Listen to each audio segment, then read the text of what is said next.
Diolch yn fawr chi. Right. Declaration of interest. Unrhyw un? Na. Iawn, diolch yn fawr. Materion BRYS wedi siarad hefo'r cadeirydd. Urgent matters as agreed by the chair. Does gen i ddim byd. Ac ewn ni ymlaen of the last meeting. Cofnodion y Pwyllgor DIWETHAF. Felly, ni swyddon nhw i weld am gywirdeb i ddechrau. Tudalen 7, tudalen 8, tudalen 9, tudalen 10, tudalen 11, tudalen 12, tudalen 13, a dyna ni. Meddwl bod yna unrhyw gywiriad. Ac ewn ni nôl nhw ar rwan am materion yn codi. Oes yna rhywbeth yn codi o tudalen 7. Rhywbeth yn codi o tudalen 8. Tudalen 9. Tudalen 10. Tudalen 11. Tudalen 12. Tudalen 13. Dyna ni, yn meddwl bod byd yn codi. Mi gawson ni gyfarfod o flaen y cabinet, rhoi cyflwyniad ynghylch meifod, a mae'n braf deud bod yna symudiadau yn mynd i fod erbyn mis Chwefror blwyddyn nesaf. Mae'n ymlaen yn awr i agenda item 5, sef arweinydd, lead member, Councillor Julian Thompson-Hill sydd yma, ydy Alan Smith yma. Iolo McGregor. It's Yolo who will be ably assisting me today, or doing all the heavy lifting, I should say. Just going to give a very quick introduction to the paper that's before you. This is the Q2 update in terms of our corporate plan, and of course we're now nearly at the end of the current corporate plan period. So hopefully you should be familiar but with the format of the detail that's in the report. So I'm going to just restrict myself before I hand over to Yolo for a bit of the detail to some general points now, seeing as we are getting towards the end of this corporate plan. And I would say that we have, generally speaking, delivered on the vast majority of what we said, identified at the beginning corporate plan that we would actually do. Some of the individual projects may well overrun from a timescale point of view, simply due to the impacts of COVID, but they will be delivered, albeit slightly late. And I think it's fair to say that it has been an ambitious plan. So it's no particular negative that a small number of the projects have either not been delivered, or actually it shows the strength of the plan and the process in place that we've actually during the course of the plan amended items. Were obviously included things like the climate change agenda, and incorporated that within the plan as well. We are also in a process of going through learning the lessons, what went well, what didn't necessarily go well, and starting to look forward to what a new corporate plan might well look like for the new council. In terms of the summary on the papers, you'll see that in terms of the measures, there are two which remain as priorities for improvement. They're the ones which have been reported as such for some time, being the connected communities and young people priorities, and largely they're down to areas where we have not been able to directly influence the outcomes. We've been reliant on other parties. But the good news is that in terms of the projects, all of those are at a status of good or higher. And the corporate, just to reassure that the corporate plan board that's in place continues to monitor the delivery of the plan going forward, and to transition into the new corporate plan as that happens. So that was very much a general introduction from me, Chair. I'll now hand over to Iolo for the to go through some of the highlights of the report. Thank you. Iolo. Good morning, Pawb. I really hope that my internet remains stable. It's one of those mornings, I'm afraid. So do tell me and I'll switch the camera off. Broadly, I just wanted to say that, so you'll be aware that our annual performance report that I last brought here introduced some new elements because of the Local Government and Elections Wales Act. We've made the decision to keep those elements in our quarterly performance reports because they will really help us when we get to the end of year reporting. But it does make this report a far more comprehensive entity. We now routinely are looking at everything that is going to our primary committees and reporting on those. And we're also looking at news items that we've released or where we've been reported. So we're trying to bring in far more detail into these reports to try and give a better picture of our performance beyond the corporate plan, really. So just to give a very brief overview from my perspective, I think within the housing priority, SARF remains an issue. The numbers have come down very, very slightly, but very little movement at all, really. Within the connected priority, I would say overall, it is what it is. You know, it's mostly stuff that is out of our influence when it comes down to broadband. But the travel project is one area in particular where I think we would agree, or certainly the board has expressed a view that we would have liked to have had more progress by now. The resilient and environment priorities, broadly, I have no concerns about. They are both delivering excellent projects and there is work. Within the young people priority, I've highlighted in the paper continuing issues with difficulties around data, lack of national data around performance of schools, which makes it difficult to make an assessment. And for those measures that we have actually reported in this paper, we've seen slight moderate improvements.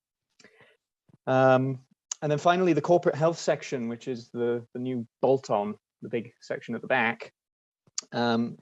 Again, actually, I have less concern this time than I did when I initially wrote the APR, the annual performance report. Broadly, we seem to be in good health corporately. But one thing to flag is that sickness absence is creeping up, which is perhaps no surprise given the last 2 years that we've been through and all the pressures that we've experienced. Otherwise, I'll turn it over to members because I'm sure you're all bursting with questions. So thank you. Diolch yn fawr, Iolo. Oes yna gwestiynau? Gyd o ddistaw, they're all quiet. Dim llaw i fyny. O gwbl. Well, I'll start off then. What risks are there that we could scrutinise in the future?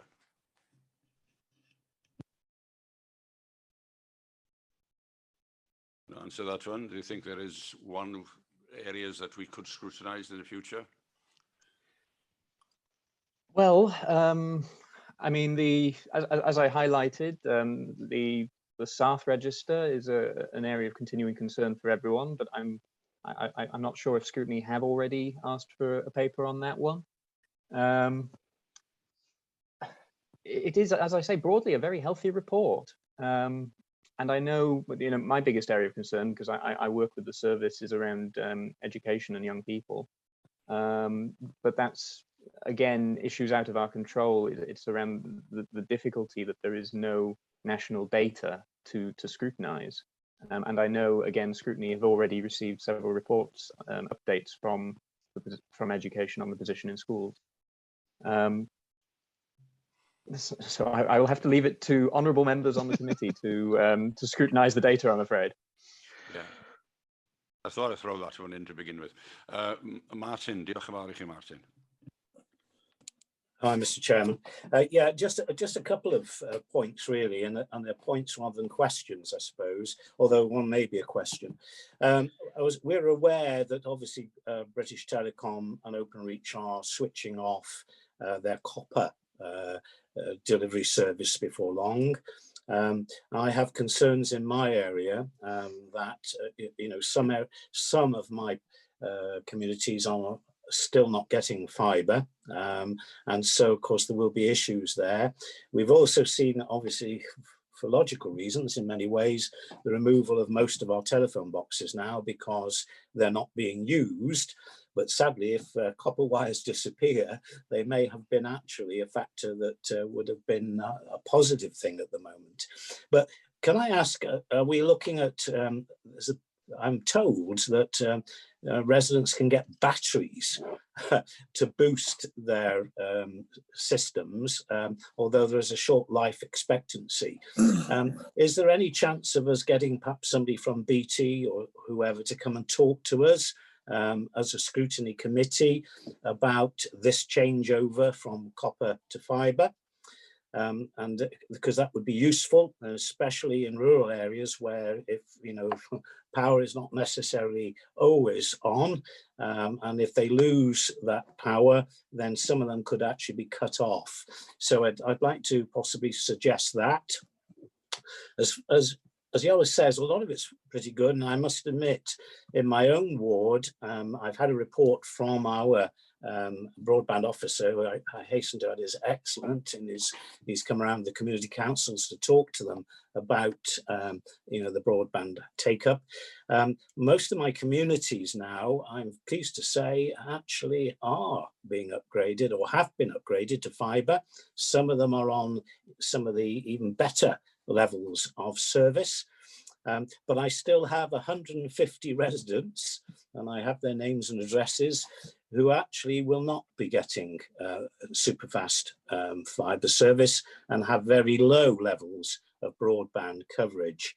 There are schemes, I'm aware of that, Mr. Chairman, but sadly, most of these residents live at farm tracks and on their own and have often no near neighbours to get together to take advantage of the scheme. So I just make that statement as well. I just come back to affordable housing. I've raised this before.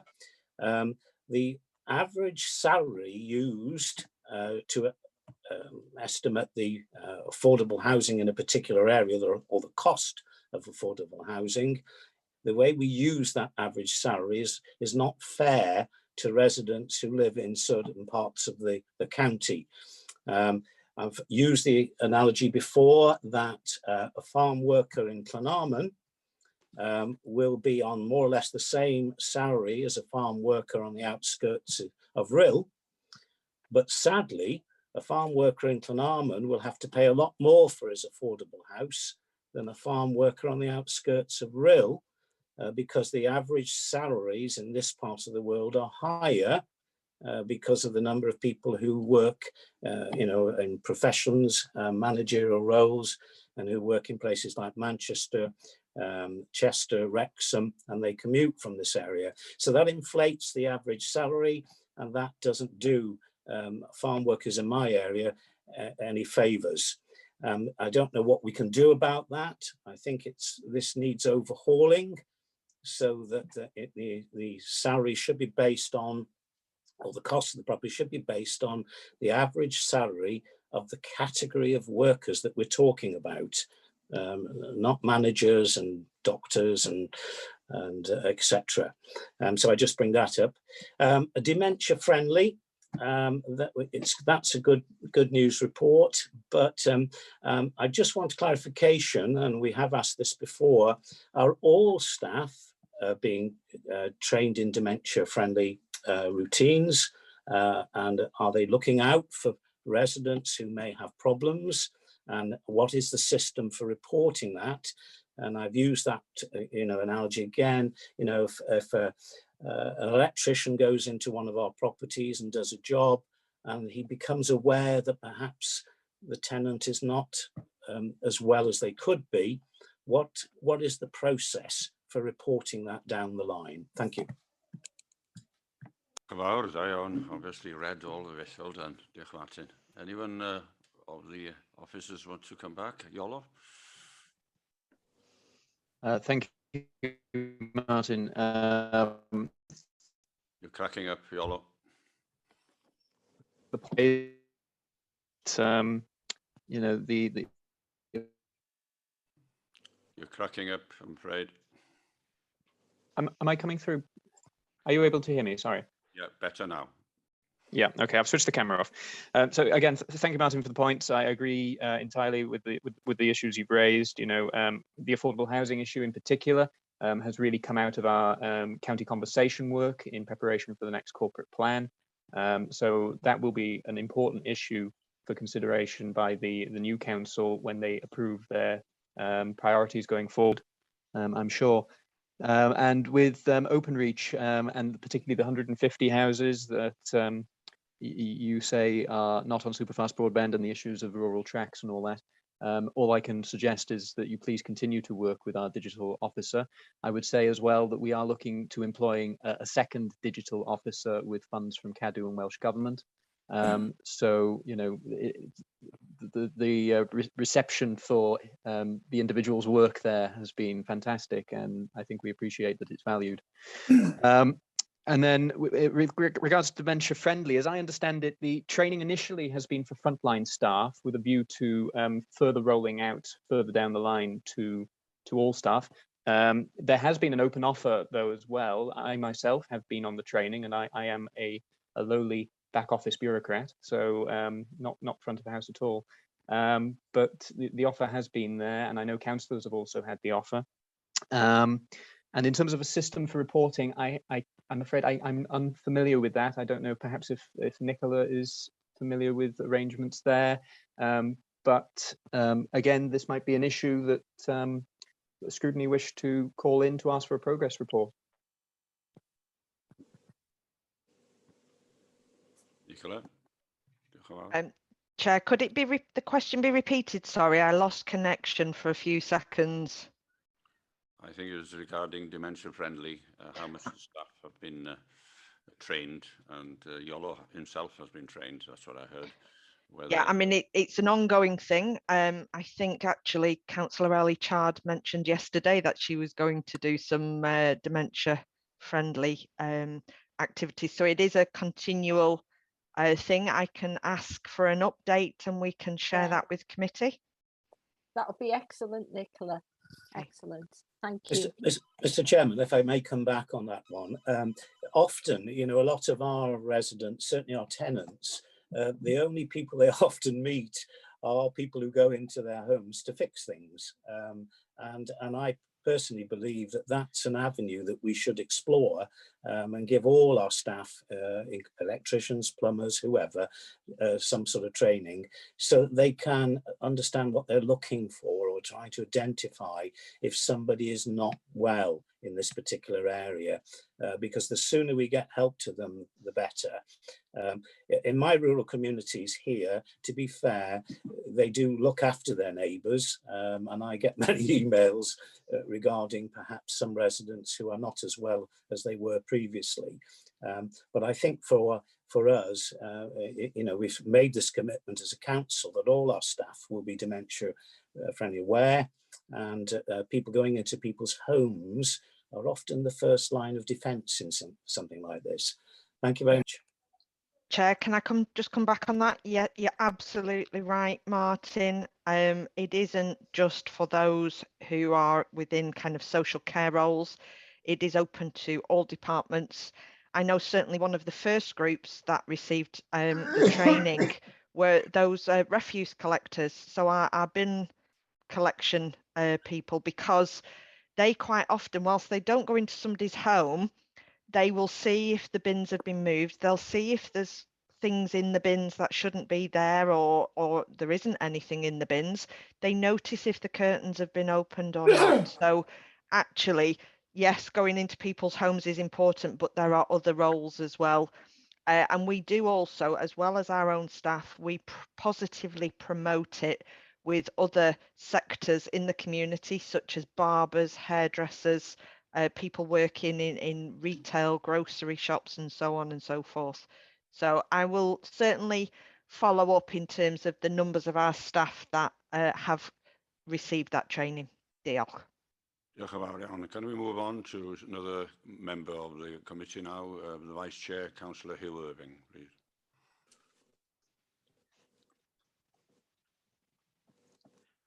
CYHOEDD. Good morning.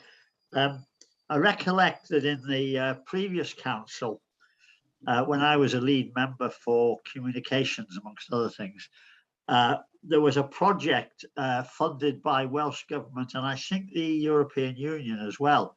And we were the host authority for this project. And I'm sorry about this, but for the life of me, I cannot recollect the acronym it went by. It wasn't SARS, but it was a similar sort of set of initials. But it was all about what we've just been talking about. We're providing training across North Wales, fire brigade, ambulance service, all the services, local authorities, to provide training for staff to, as Nicola has just explained, to identify issues that they may come across in their working day. Now that project came to an end. I think it was 2 years or 3 years. Nicola may recollect what the project was entitled. No, she can't. And I just wondered what had happened to it. That was all, because it's sort of there were several officers assigned to this project.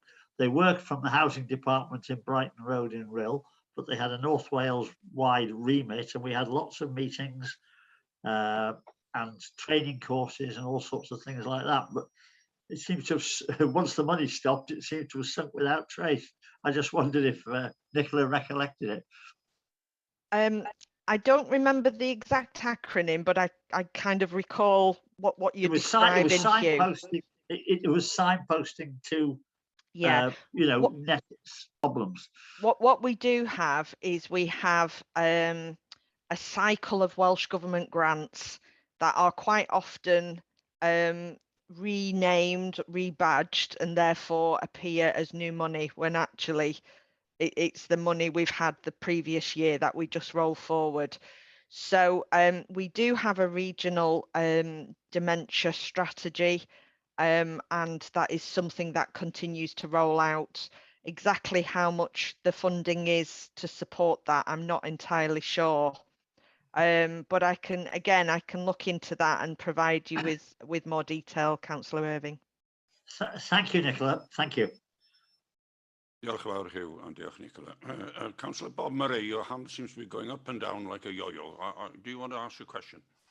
Well, yes, please, Chair. Maybe it's because you're ignoring me. Sorry I came in late.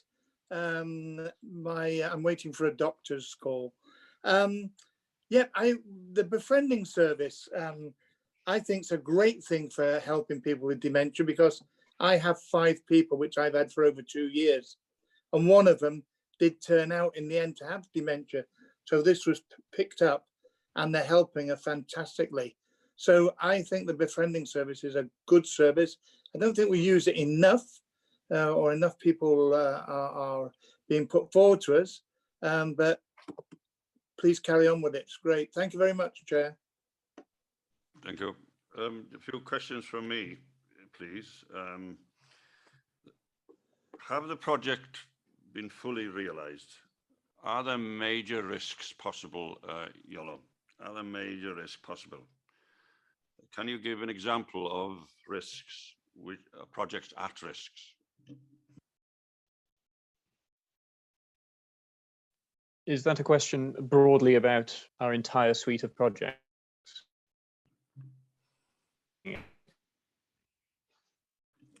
For example, you haven't put anything about the Welsh language or the Welsh culture, which is part of Denbighshire. Is that a risk that you could possibly put in because of what's happened with COVID? There are people who are now not going to places where they can speak Welsh together. Is that a risk within Denbighshire or not? Sorry, Chair, I did miss the first part of your question. I'm afraid my internet, I've had to switch the camera off again. Right. The fact that we've had COVID has affected Welsh culture and the Welsh language, because the way that the language is spoken is when we are together. And this hasn't happened within any part of Wales lately. But there's no mention of Welsh culture, which is part of our corporate plan, at all at risks in this. Is this something that we could have looked at? I would suggest that if there has been degradation of the Welsh language and culture as a result of COVID, then that is an issue that would be considered for a community risk register, which is actually looked after by the Public Service Board. So that's certainly a consideration that can be put forward to them. But more than that, our well-being assessment work that we've been trawling through over the last few months as a team, my colleague Emma Horan in particular has done wonderful work to update the Conwy and Denbighshire well-being assessment. There are sections within that specifically focusing on culture and heritage. And I will certainly have a conversation with her after this to see whether we've reflected the impact of COVID on Welsh language there. Diolch yn fawr. Also, the journey to carbon zero, is this at risk? Yes, absolutely. It's a big risk for the council. It's a gigantic program of work. It's a very costly program of work, and it's a very long program of work. To that end, it is actually reflected in the corporate risk register, which the committee will consider next. One from me, no funds to pay for statutory duties, e.g. adult learning needs. Move to major risk, unlikely. Question, what steps to ensure it is unlikely to happen? Chair, I think you've gone on to the next agenda item. Am I? Oh, I do apologise. I think you're on the risk register with those last two questions, so perhaps you might want to save those up for the next paper. By someone else, and I'll come back to that next time. Okay. Right, we have Councillor Mary Glyde Davis. We're waiting for us patiently. Croeso I chi, Cynghorydd Mary Glyde Davis. Diolch yn fawr, Parchus Gadeirydd, a diolch i Iola am yr adroddiad, unwaith eto. Tudalen 28, mae'n ei gyfeiriad at yr iaith Gymraeg, sef well-being and equality. Dwi'n siŵr wedi gwrando ar y cadeirydd, oes posib rhoi pyn bach mwy o gig o gwmpas yr adroddiad sydd yn sôn am y iaith Gymraeg. Wedyn, da chi wedi sôn am dementia ar tudalen 39. Gwybodaeth deud y gwir, mae'r awdurdod tân a gweithwyr sydd gyda ni yn mynd o gwmpas tai i osod larmau mwg ac yn y blaen. Maen nhw yn adrodd yn ôl, os ydyn gweld rhywbeth sydd o bwys i'r cyngor sir, neu i unrhyw asiant arall, bwr dŵr neu beth bynnag ydi o, maen nhw yn rhoi gwybod. A da chitha hefyd yn rhoi gwybod i'r awdurdod tân, os da chi'n gweld rhywbeth lle fasa angen larwm mwg neu rhyw gyfarpar maen nhw medru roi. Felly mae hwnna'n gweithio'n ardderchog. Ac mi o'n pyn bach o wendi, dwi'n meddwl, o adrodd yn ôl wedi digwydd y flwyddyn Covid wrth reswm. Ond gawn ni obeithio ddaw yn ôl yn llawn yn fuan iawn. Diolch yn fawr, Iola. Diolch yn fawr, Mr Cadeirydd. Diolch i chi. Iola eisiau dod yn ôl at hynna? Diolch, Meric. O fewn ateb i'r cwestiwn o gwmpas yr iaith Cymraeg, yn anffodus mae'r adroddiad dim ond yn gallu reportio nôl ar be eitemau sydd wedi cael ei roi i'r committees neu sydd wedi bod yn y newyddion. So, da ni'n edrych yn unig ar rheini. So, felly, os does na ddim newyddion ar y iaith Cymraeg, does na ddim byd i mi ddweud yn anffodus.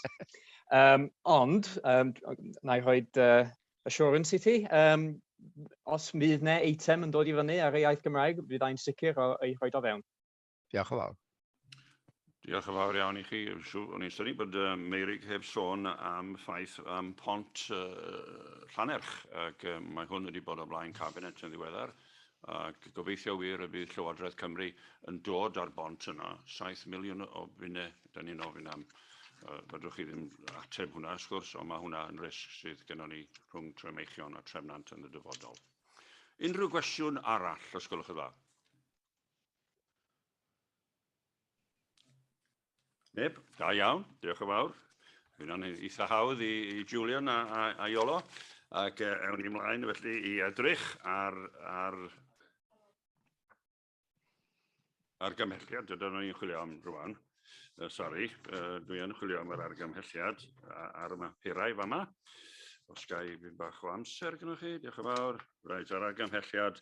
It is recommended that Performance Scrutiny Committee considers the report and any further action required to respond to any performance-related issues highlighted within the report. Felly dyna ni, os rwy'n yn cynnig bod ni wedi edrych dros yr adroddiad yma. Os gwelwch yn dda. Oh, that, Mr. Chair. Thank you, Bob and Ellie. All in agreement? Okay. I made a mistake at the beginning. We didn't take a vote that the minutes of the last meeting were correct. I think nobody picked up anything about them. Can we put your hands up that they were correct, the minutes of the last meeting? Diolch yn fawr iawn. Diolch yn fawr. Okay, we move on to, and Julian is staying with us, and also we've got Iolo staying with us. This is the one I was going to pick up later.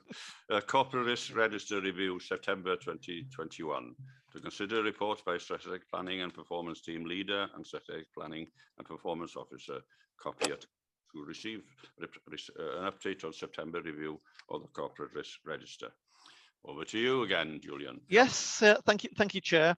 And apologies in advance for those members who were at Governance and Audit yesterday, because you probably will have heard most of what I'm about to say already there. But we're coming at it from a slightly different tack this morning. As you'll be aware, the Corporate Risk Register is overseen by CET and SLT and reviewed on a regular basis by Cabinet.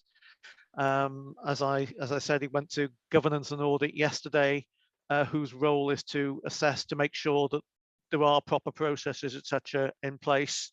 And of course, it comes to yourselves on a regular basis in order to review the actual risk elements themselves. This time around, I'm going to focus on the summary, which is in section 4.7. I'm just going to quickly take you through the headline news before handing over to Iolo, who can give a bit more background to some of these.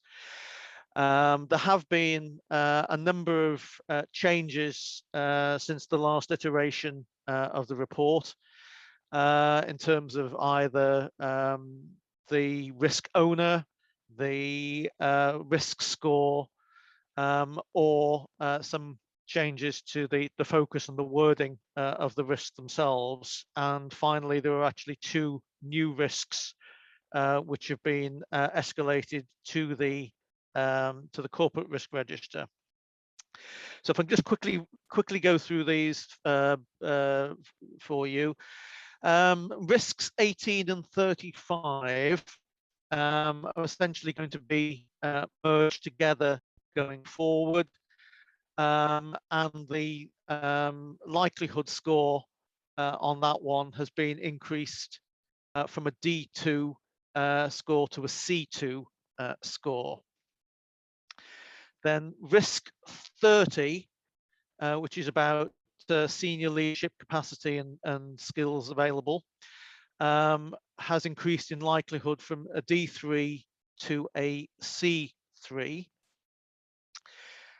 Risk 34, the risk about specialist care being unable to be provided locally, has increased from a C2 to an A2.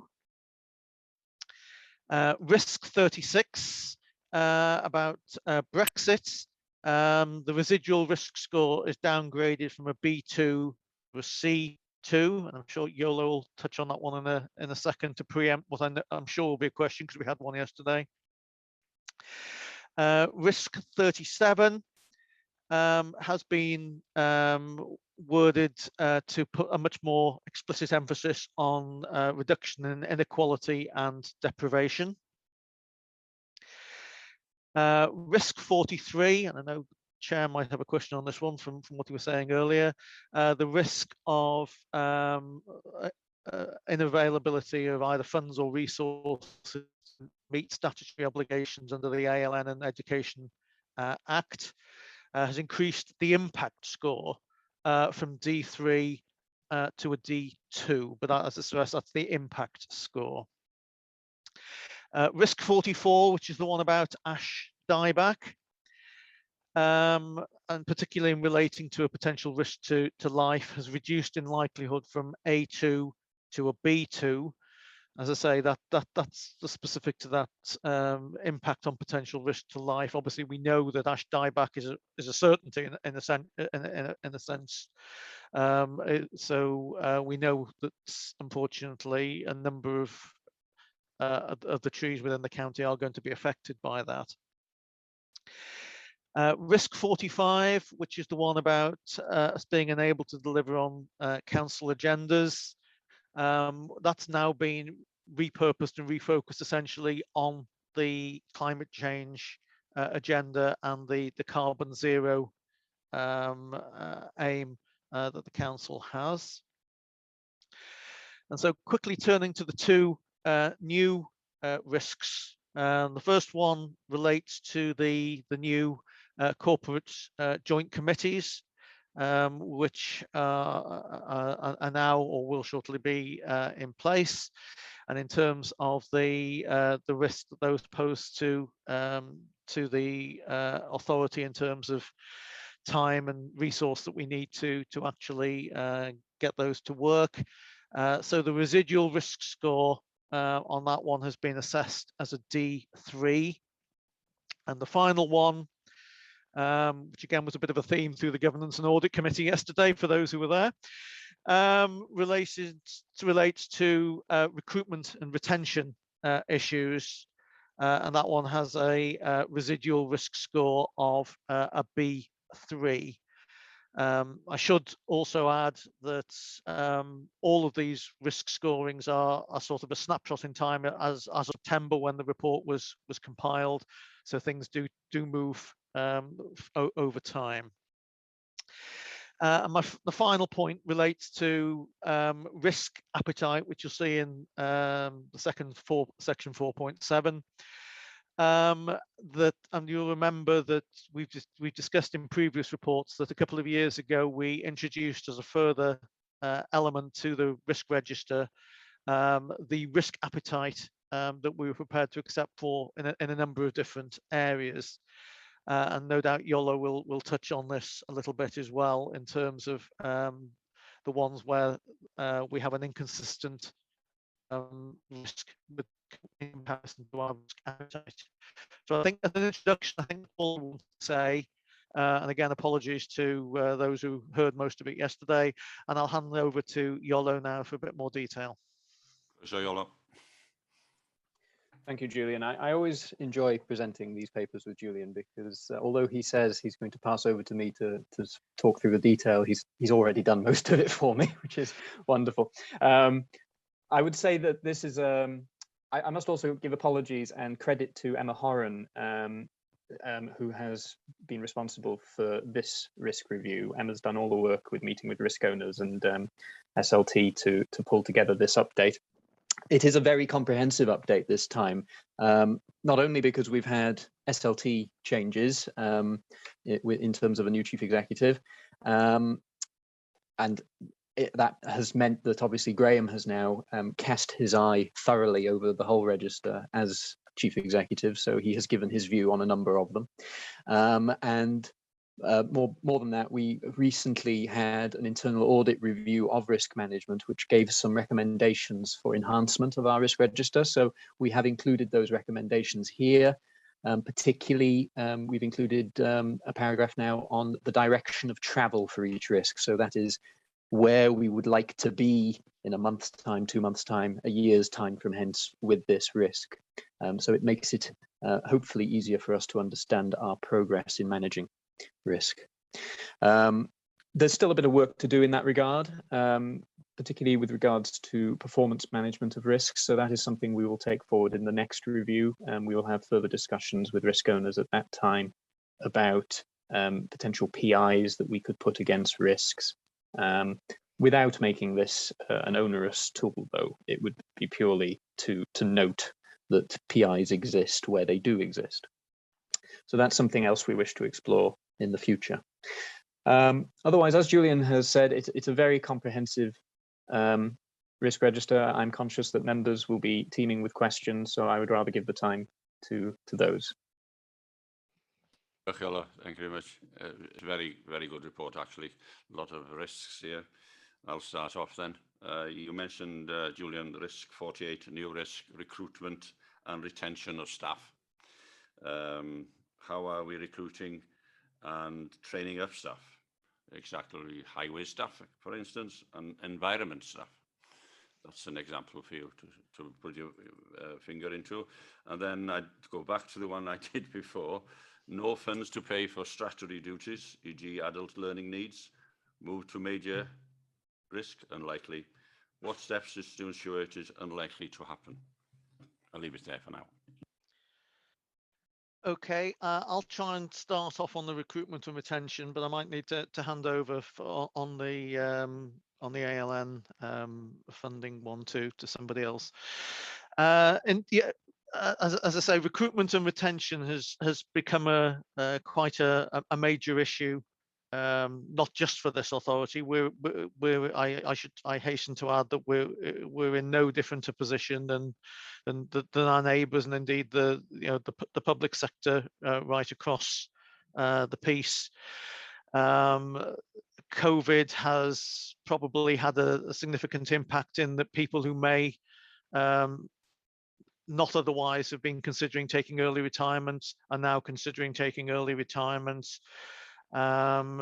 People's lives have changed and work patterns have changed accordingly as well.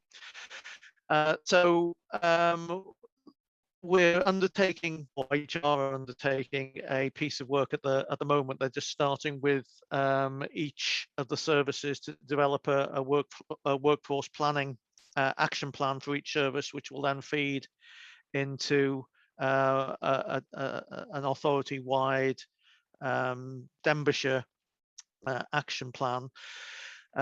Each individual service obviously has different requirements and different needs. There are certainly shortages in recruiting in some highly technical specification areas.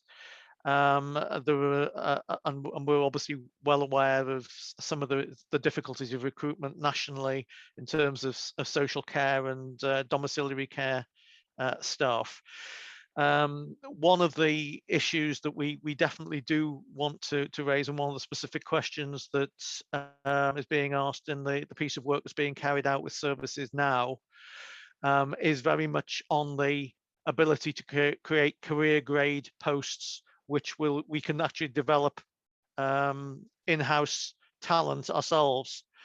So because that's very much a way that we need to work. Of course, in some areas that can take some time to train people up, and we will still have issues in the short term. So that's where we are at the moment on recruitment and retention. There's a piece of work, as I say, being undertaken, and there'll be going back to I'm not quite sure exactly which forum, but it'll be being done in the early new year. In terms of the funding element, I don't know whether Nicola, you're able to assist us with that one on the ALN. Sorry, Julian, was that directed at myself? Oh, sorry, I was directing it to Nicola, but if you can answer it, that's even better. Well, I mean, from my perspective, and just as a point of clarification, Chair, it's not adult learning needs; it's additional learning needs. It covers children as well. So the new ALN Reform Act that came in has put on the council a number of new requirements that our services are busily adjusting into their systems. But it is unfortunate that there is no funding attached to the legislation. I believe that is the correct position, and Nicola will correct me if I'm wrong. So it is something that the council has had to lump and absorb, unfortunately. So the risk is accurate. Nicola.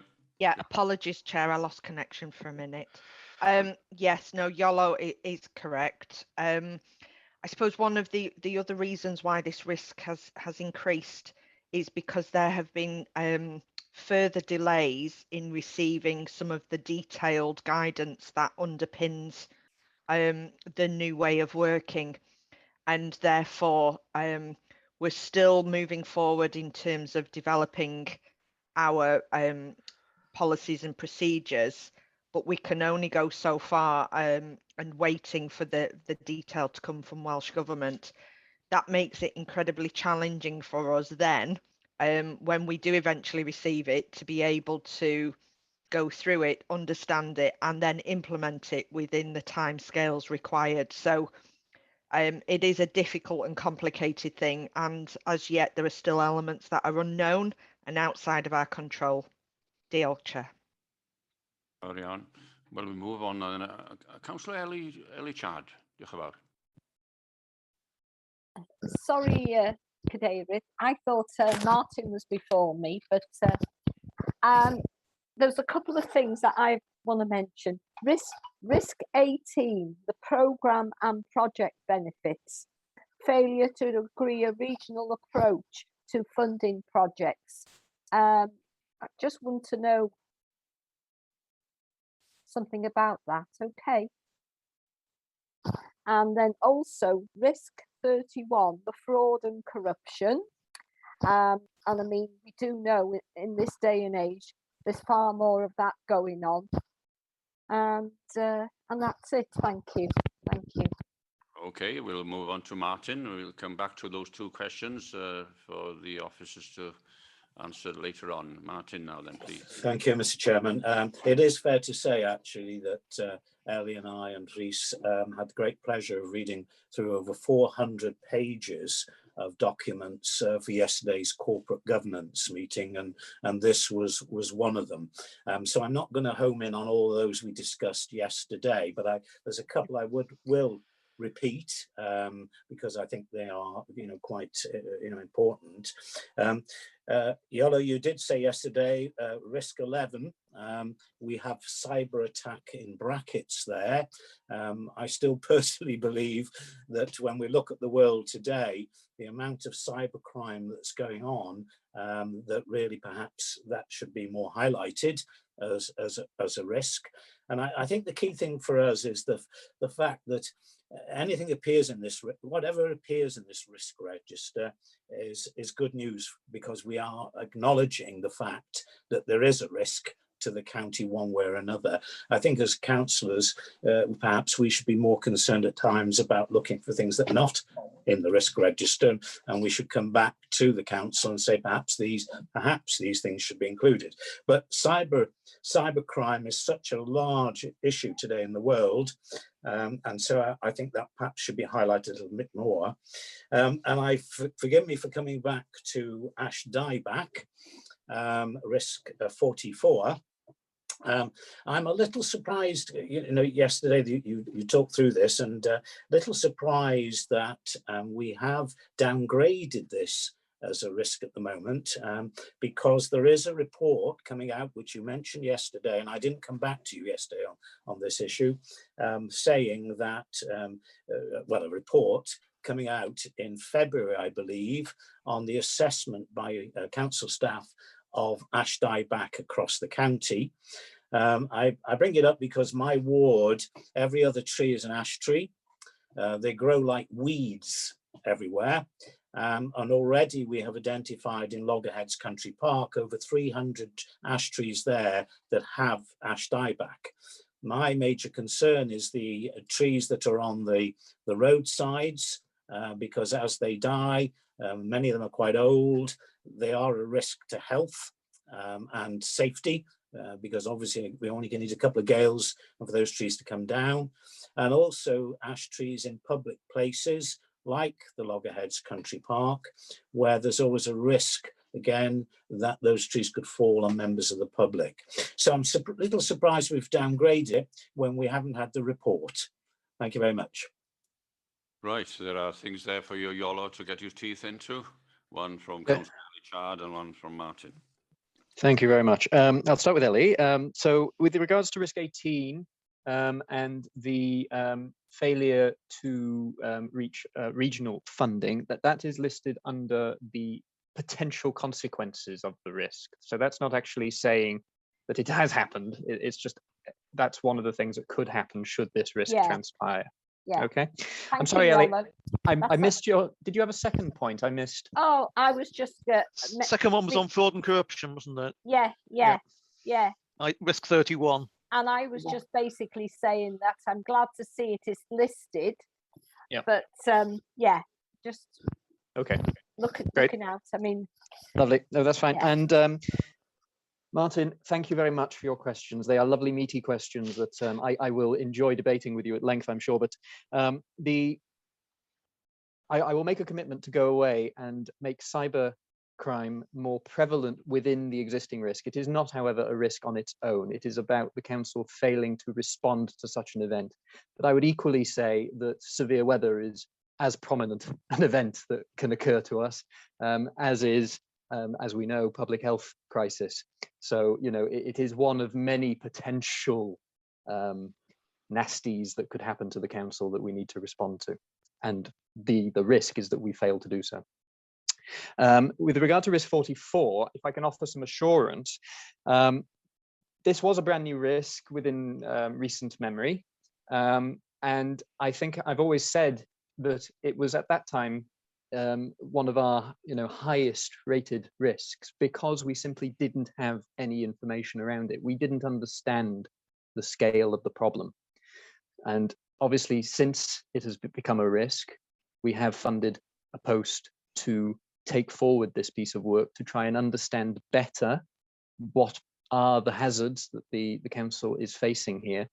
So I would guess that the downgrading there is reflective of more knowledge and officer confidence that the risk is coming more within our risk appetite, closer to our risk appetite. It is coming better within our control and understanding. However, I would stress that a B2 risk is still a critical risk, and we are still talking about a serious fatality potentially happening, or risk to life and limb. So it is still very much a serious risk, but we would expect for these risks to their residual risks to be downgraded as we get more in control of the problem. Mr. Chairman, if I could just come back, thanks very much, Charlotte, for that. And I'm looking forward to receiving the report for my ward when the time comes, when it's published in February. The other issue, of course, with ash dieback, it's not just the risk to life and limb, it's the financial risk to the county as well. If we have to remove thousands of trees, in my ward it could be at least 500 plus more, we don't know until we see the report, then obviously there's going to be a considerable cost involved in that, with road closures, etc., etc. But thanks, Yolo, thanks for your update, and yeah, I look forward to debating it with you at length at any time. Thank you. Thank you, Martin. Martin. Can I come to new risk possibly? Is having Civica trying to terminate their contract with Denbighshire a new risk? That's number one. Is the loss of European money a risk, since the one-off levelling up, or levelling down, as some people say, levelling up fund gives us about 10 times less money per annum? In terms of, I'll try and pick up the Civica one. As members probably will be aware, Civica have for a number of years operated on our behalf our revenues and benefits service, and I have to be honest, it has worked exceptionally well, and the local staff that we've been dealing with would say exactly the same thing from a Civica perspective. However, as a multinational company, they take decisions at much higher levels, and they've decided that they wish to withdraw from the type of partnership arrangement that we currently have. It's no reflection on our individual partnership, and a piece of work is underway, and the project board is in place to bring forward what we will need to do to take that forward in a different manner. That will be I suppose it's one of the points that I probably failed to make in my original one, that the corporate risk register doesn't sit here in isolation. It's part of a hierarchy which includes service risk registers, and the Civica one will certainly be on the the finance service risk register. Certainly at the moment in time, until the piece of work is carried out, I don't think it would need to be escalated to the corporate risk register. That might change over time. We don't know, depending on what the outcome of that piece of work actually is. So I think that's probably the Civica question. External funding as a wider subject is probably picked up in some of the other risks, but I'm not quite sure which one, Yolo. Thank you, Julian. I would say in terms of the Civica one, just to assure members, corporately that would be picked up by our risk around significant liabilities resulting from alternative models of service delivery. So that's risk 13. Obviously, the situation with Civica is an emerging one. We will continue to have that discussion with the risk owner for risk 13, so namely Steve Gadd. And in our next review, we will reflect any developments there. But as Julian said as well, yes, it should be on the finance risk register, and I will double check that that is the case. In terms of the loss of European funding, there is actually, yes, it will be covered within the financial risks in the register under Steve Gadd. But there is also at the moment, and only for the meantime, a separate Brexit risk register that Cabinet and SLT have been monitoring. We are now at a point where I think a separate register for Brexit is no longer justified. As you've seen in the corporate risk register here, Brexit has touched on a number of these risks. We have a new one around recruitment. You know, the financial elements will be reflected in here as well. And I want to do a piece of work between now and February, the next risk review, to essentially dismember our Brexit risk register to make sure that we have taken account of any risks that remain within it. However, there are very few that remain risks. For the most part, we are now dealing with issues. Brexit has long happened, and we are dealing with the fallout from it. So there's one particular risk that I have in mind, which relates to European funding, and that's I think there are at least 2 areas that are funded by ESF funding in Liz Greaves' service and in education, the TRACK project. They represent significant risks for us if those projects, well, those projects are scheduled to close when the funding ends in September 2022. But I know SLT are actively looking at those projects and looking to some stopgap funding potentially. So just to reassure the committee that, that everything is being considered as best as we can. Diolch yn fawr, Julian a Iolo, ardderchog. Yeah. Chair, my apologies. I unfortunately have to leave for another meeting I can't get out of now, but Iolo will stay for the rest of the debate. And if there's anything that I need to be apprised of, I'm sure he'll do that after the meeting, but my apologies. Diolch yn fawr, Julian. Yeah. I understand you're a busy man. Well, diolch yn fawr, yeah. Can we go to Bob? I do apologise, Bob, but I never see your hand. Pardon? Is your hand up again? Yes. Are you not concentrating or what, Chair? No, I am. I don't see. Right. Could I go on to staffing and officers leaving? Many of them are going on to other jobs. We know that. And what are we actually doing to try and retain them? Is it that they're going away because there's better paying conditions? I know 2 of them have gone away for better pay and conditions. And it does worry me that when they do leave, we don't seem to have replacements, and we have quite a few officers that have left lately, and we haven't had replacements for them. This to me is a major, major worry. Thank you very much, Chair. Yolo. Chair, can I come in on that one? Oh, sorry, Nicola, of course you can. No, that's okay. That's okay. Yes, a good question, Councillor Murray. And we do always see an element of turnover. And I think, you know, to a certain extent, that is a positive indictment of the fact that we invest in and support our staff, their continued learning and development. However, obviously, you know, it's important that we do also retain staff as well. So it is a mixed picture. Yes, some people have left for other opportunities, promotional opportunities, different roles, responsibilities, different salaries.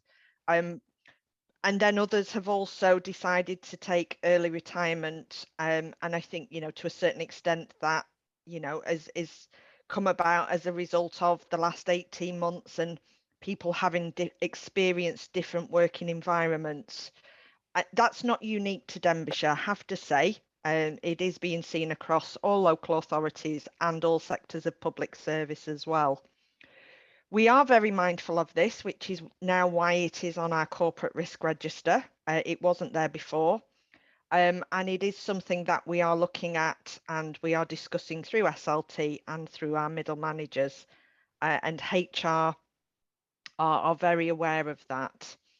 In terms of why we don't replace people, more often than not, the notice period an individual gives us when they leave is significantly shorter than the time it takes for us to start and complete a recruitment process. So there is inevitably going to be a gap between somebody leaving and us being able to replace like for like. That being said, when people do leave, there is an opportunity, and I think it's only right and proper that we look at whether or not that we want to keep the post as is, or we may want to adjust the role and responsibilities, or look at a different way of delivering those areas of responsibility. So, you know, as you mentioned, Bob, there have been some vacancies where we haven't immediately gone out to advertise for permanent replacements. Again, I think it's a positive indictment of us as a council that we have excellent middle managers and we have confidence in offering interim step-up opportunities for many of our middle managers before formal decisions are taken to go out and recruit to those posts.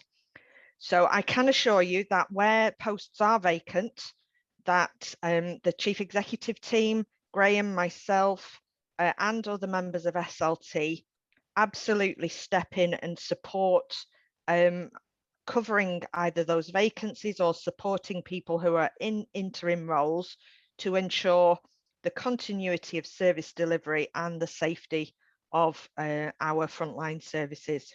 I hope that answers your question, Bob. Deal. Chair, can I just ask, I understand what you're saying, Nicola, I really do. But having worked in the outside private sector, we had what you call managers and assistant managers. These assistant managers were trained to take over from the manager when he left. And I don't think we are doing that. I know we have plenty of people behind the one that's in the officer that's in charge, but we don't seem to specifically have somebody, as I say, an assistant manager, to take over that job. And I think that's where we fail. Thank you very much. Diolch yn fawr iawn. All right. Mae gynna i un o tu allan i'r pwyllgor eisiau siarad nawr, sef y cynghorydd Gwyneth. Croeso i chi, Gwyneth. Diolch yn iawn, Mr Cadeirydd. Ga I just dilyn y trafodaeth sydd wedi bod ynglyn â retention ac ati. Ydy pawb yn cael cyfle i cael exit interview ac beth sy'n digwydd i'r rhain? os ydyn ni'n cael rheina. Ydyn ni'n gallu dysgu o'r rheina. A'r llall oedd yr un newydd, the Joint North Wales Corporate Joint Committees. Ydy, os da chi'n gwybod, os ydy cynghorau eraill yn Gogledd Cymru yn teimlo yr un peth, fod hwn yn risg a fod o yn rhoi lot o bwysau ychwanegol ar yn staff ni. Felly dyna'r ddau. Diolch yn fawr Gwyneth. Iolo? Diolch. Diolch yn fawr iawn Gwyneth. O'n i'n ar cwestiwn cyntaf ar exit interviews, a den mae heini yn digwydd. Dwi'n gwybod fy hun pan mae staff wedi gadael. Dwi wedi cynnal interview ac wedyn yn gyrru'r adborth yna ymlaen i HR. A wedyn yn un ar Corporate Joint Committees, ydyn, mae'r 6 awdurdod Gogledd Cymru yn gweithio efo'i gilydd ar hyn. Mae Gwynedd yn cymryd y lead ar hyn o bryd, ond dwi yn deall bod pawb yn poeni am hwn. Diolch yn fawr. Dyma'r un ola rwan, sef y cynghorydd Martin Holland, a bydd awn ni ar eitem yma i ben. Diolch i fawr i Iolo. Mae gen ti un. Thank you, Mr. Chairman. Yeah, just one issue. I know Julian has already mentioned that there will be a report on this in February time, I think, on retention of staff, etc. I raised this yesterday in corporate governance. I'm also concerned that we're losing a lot of good experienced staff, and I noticed in the last few weeks that when I've emailed certain staff, I've got an email back saying now they're only working 3-day weeks in preparation for their retirement, and at least 3 have come back on that basis. So I think the importance of this report is, it is critical. We do need to understand why people are taking early retirement. And I think a lot of it is to do with COVID. I think it's a lot to do with the way we've been working. And I know I would also, ask the question that they look at things like, the retention of young staff, because training is so important. And most of the training that I recall as a junior member of banking at my time was on the job. And you worked with people and you gained that experience, and they were there to ask questions of. So I'm also concerned about,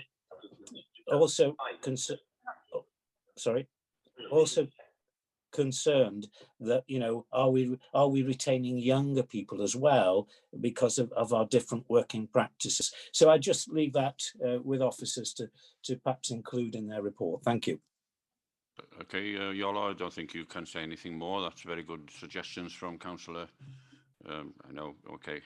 Before we go to the recommendation, our very conscientious officer wants a word, RHAN.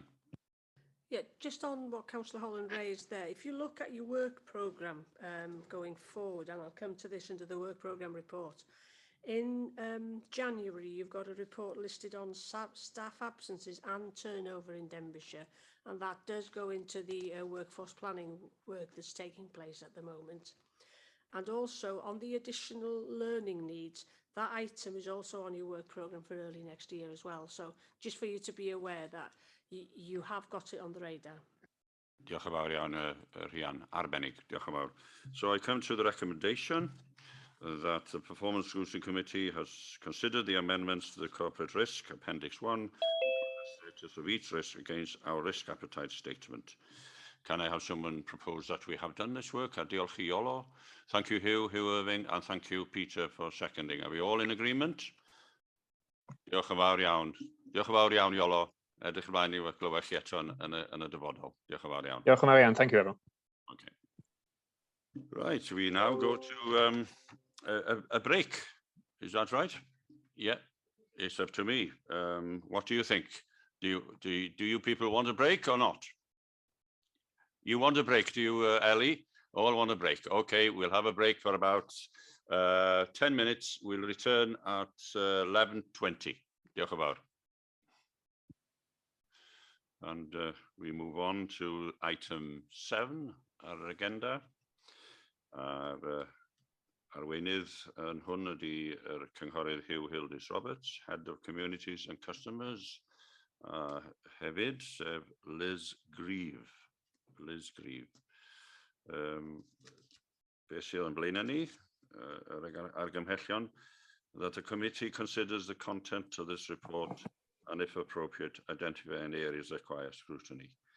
Felly, da chi'n edrych ar syth... Mr. Chairman, Yes. We're not getting any translation at the moment. Okay, sorry. Okay, thanks very much. Just a trial run. Thank you, Martin. Thank you very much. Right.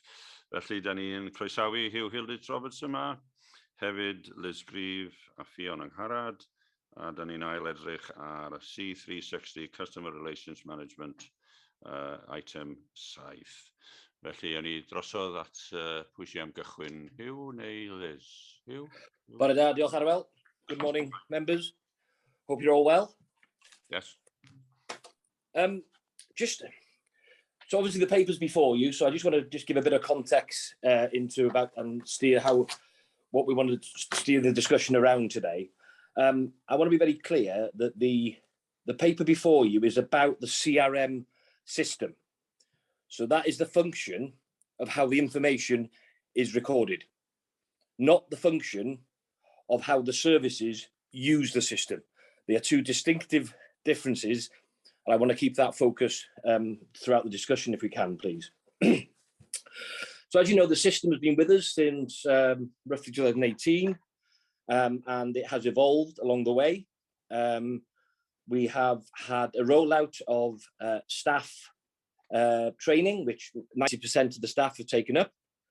We've had a rollout of counsellor training, which we've had 14% of counsellors take up.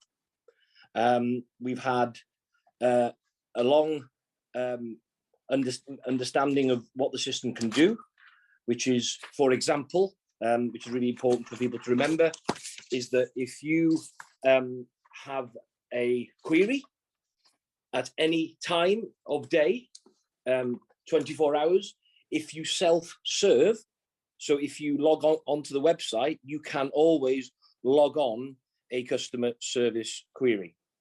However, if you, for example, at 6 o'clock on a Friday, email customer services, that obviously won't be logged on until the following Monday.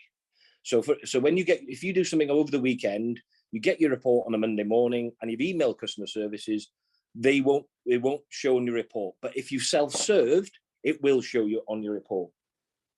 So what we've done really is the improvements of the single contract management system. So there is no longer a separate back office system, which used to be. As I said, it's accessible anytime. So even if you are, on a Saturday morning, you get harangued by an angry resident, you can log it there and then. And what this has the ability to do, it actually makes our frontline staff more efficient. And although we identify that there is situations where we need to improve the input from frontline staff into the system, and I want to give a real life example of how this has improved over the last few months, is that one of our services have employed a person to manage the CRM system.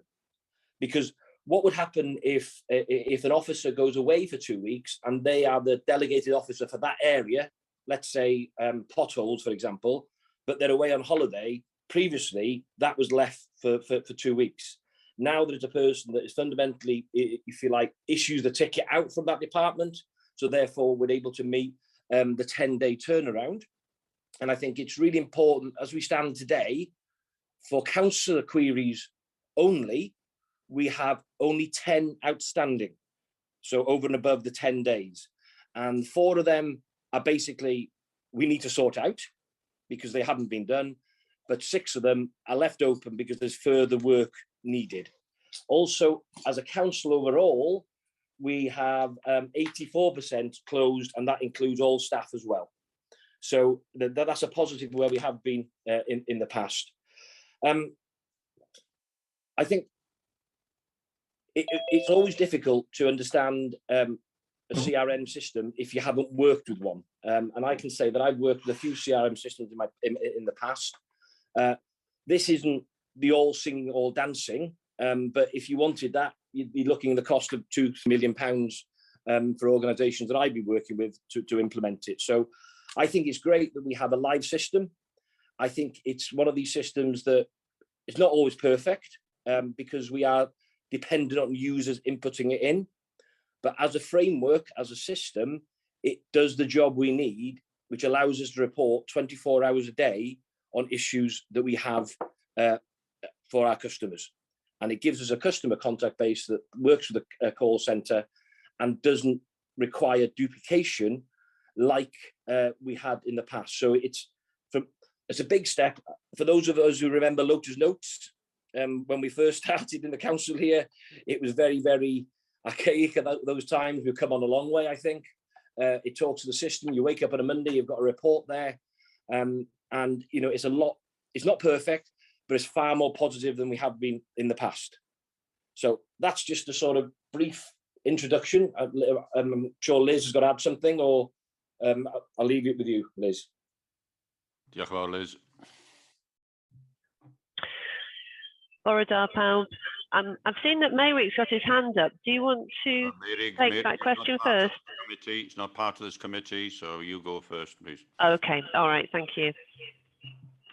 So I'll take you through the key highlights in the report, if that's okay. So we're on page 181 of your pack. So we've been asked to come to scrutiny to enable you to fulfill your scrutiny role in relation to the Contact 360 system. And so we've put quite a lot of work into reminding you of the background and where we are now, and also some notes of where we want to go going forward. So the system that we had before Contact 360 was LACRM. It had gone past its life. It was no longer supported by its owners. It was becoming quite a risk in terms of ICT security and was no longer fit for purpose. So we had to look for a new system, and Contact 360 was the system that was chosen. Now, there were a number of benefits to having a new up-to-date system, and those included some efficiencies in how we respond to inquiries. So where with the LACRM system, an inquiry would come into the organisation, an officer would have to take the inquiry, put it onto a Lotus Notes and follow it through. There was no performance reports attached to that, so we really didn't have a good idea of how well we were doing as an organisation in responding to our customer inquiries.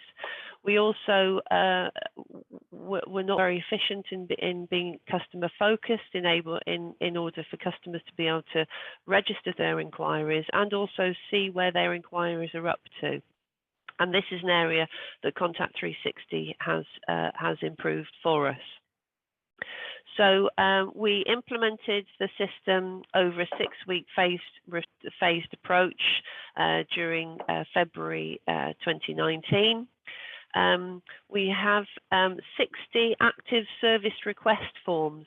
What that means is that there are 60 opportunities, 60 different types of services which can be requested directly from Contact 360, and those requests go directly through to the department that actions them.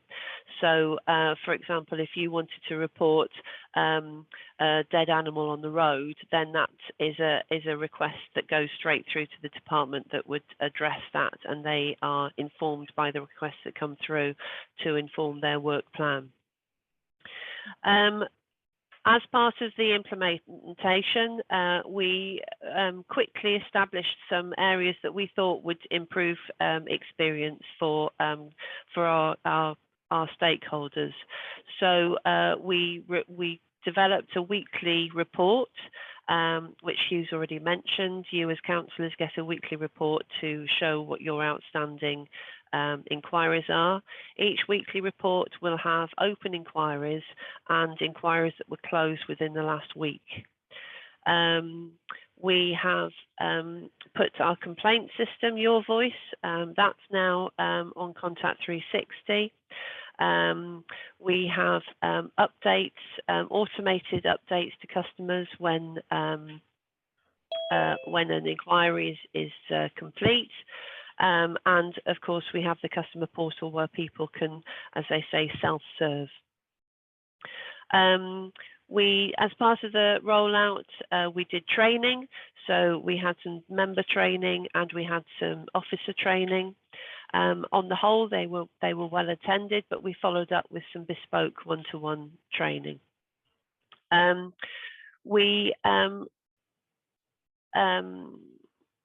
Yes, we also send performance reports to SLT, so each head of service can see how their own service is performing with regard to how quickly and how efficiently they're able to respond to customer inquiries. This is definitely improvement. We never had this before with LACRM. So there are some improvements that Contact 360 has brought in, and there are also some challenges. So the improvements we've highlighted in page 183 in your pack. So we have a more efficient working practice. There's less handovers from one officer to another, which doesn't add any value. We have an improved services to customers insofar as people can log their request anytime through the website. We have the contact centre are able to take, if they have a phone call with an inquiry, they're able to take exactly the right information that's needed by the services so the services can respond. So there's not so much toing and froing asking for details of inquiries. Customers also get email notifications showing them where the inquiry is up to. We have the weekly reports and performance reports as well. In addition to that, we are able to run off performance reports if a particular service is looking at a particular area of their service delivery and they want to see improvements. Then Contact 360 is a useful source of information for that.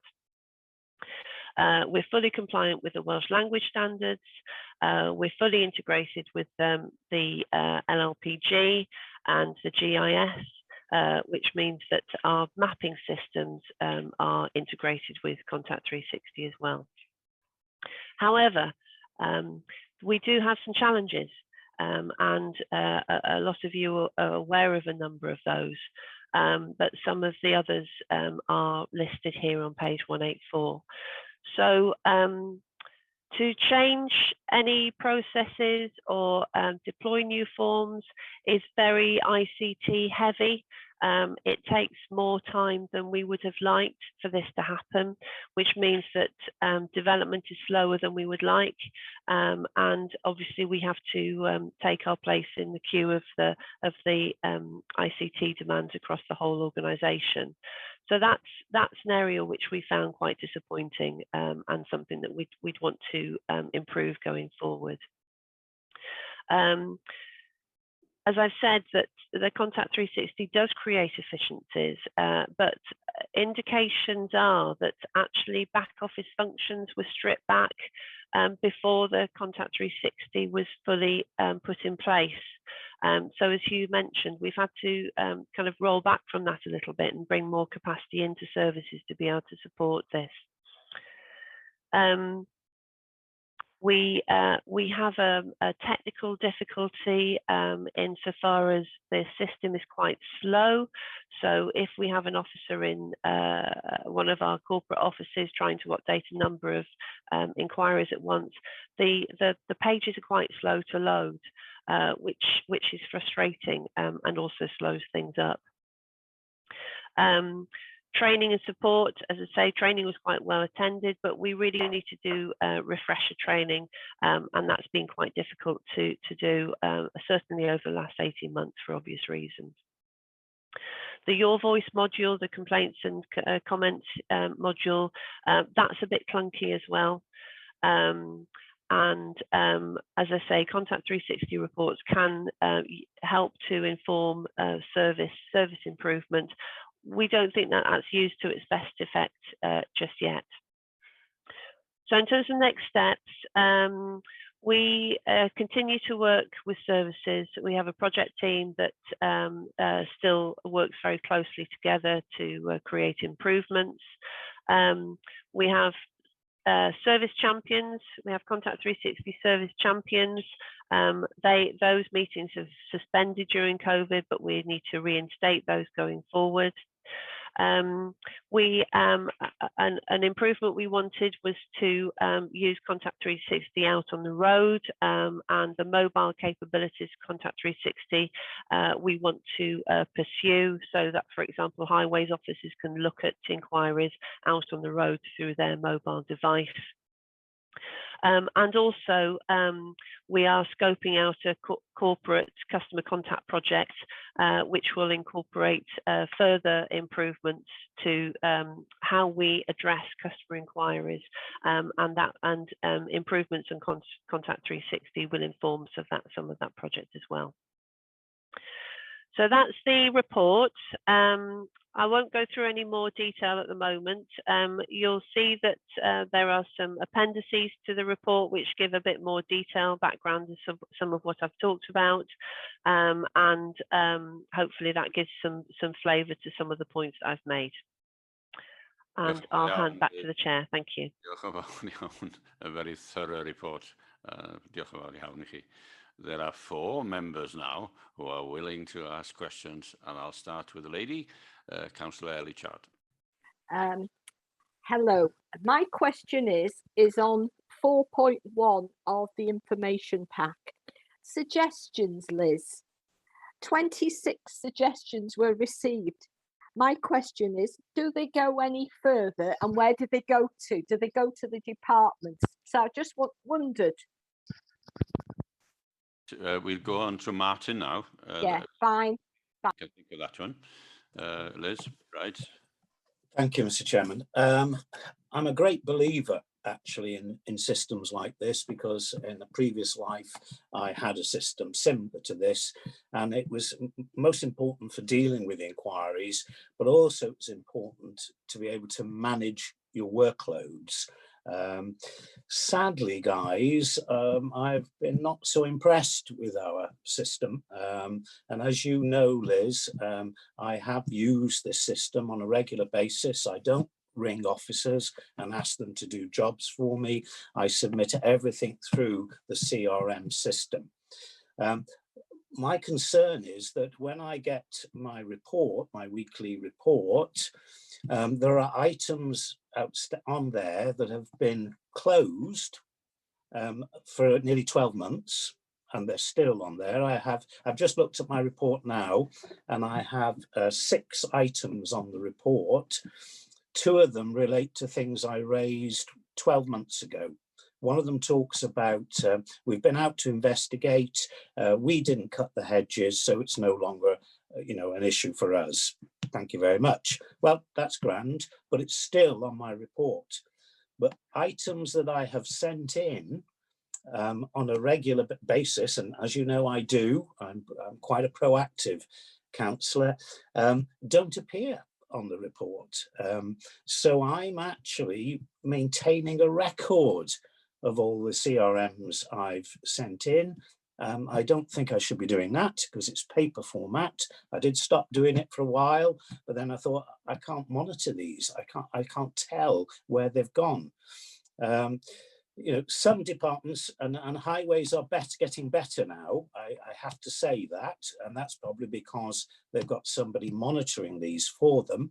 And actually, I do get responses from some officers as part of that process. The form that I've submitted comes back, and there's a comment on saying we will be doing this or we can't do that. And sometimes we have to accept as councillors, if I ask to be included on the next Denbighshire space mission, I know that there's no chance that that's going to happen.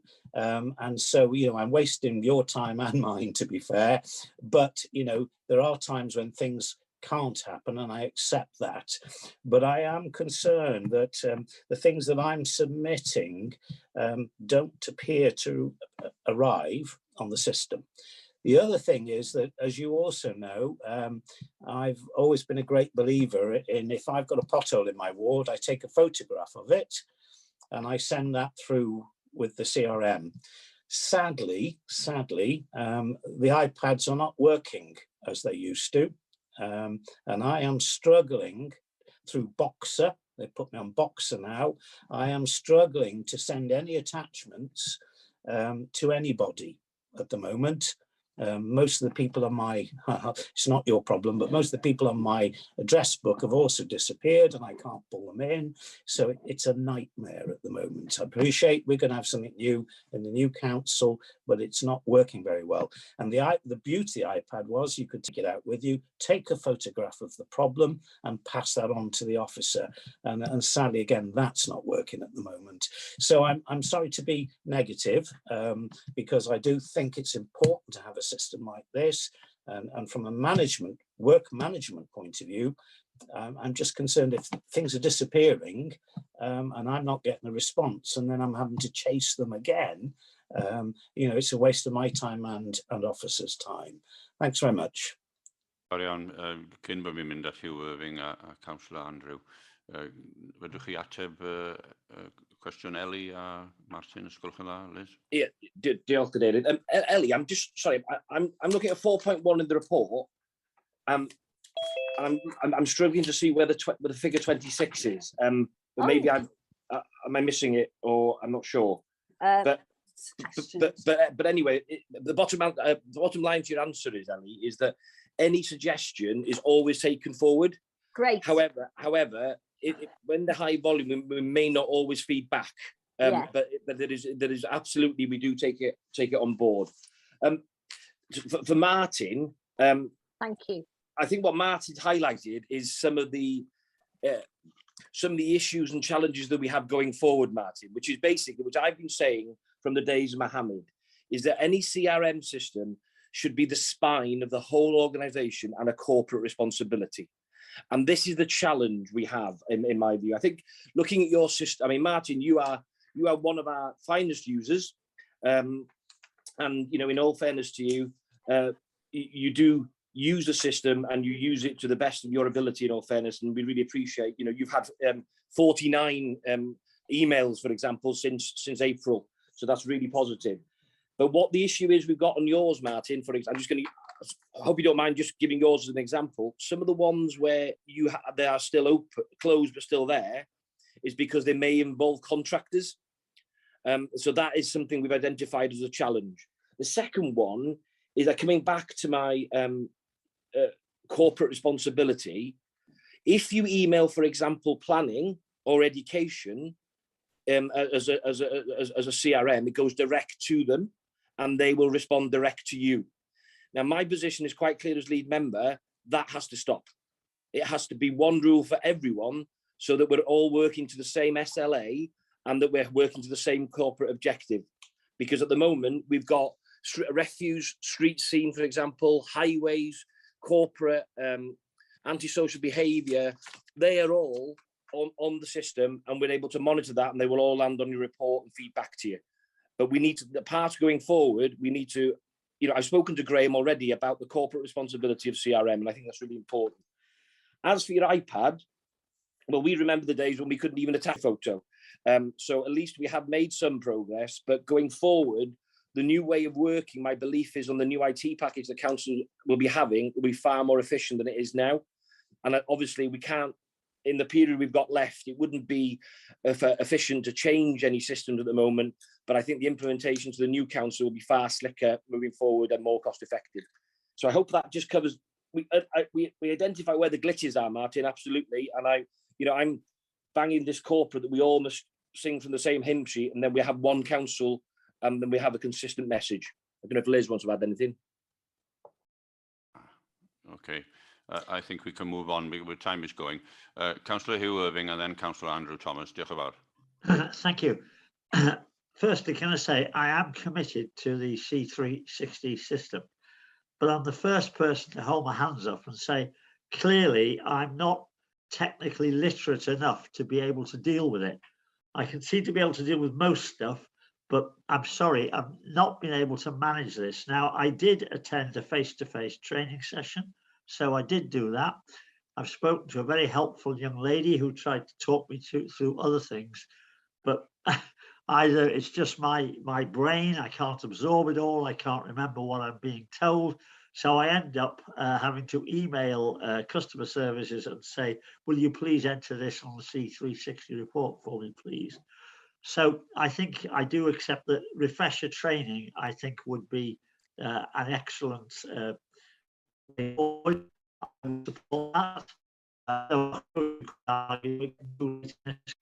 anyway, so that's spend money on that, but that's a matter for the team themselves. Here we are breaking up, I'm afraid. Sorry. Yeah, did you catch what I said? Most of it, yes.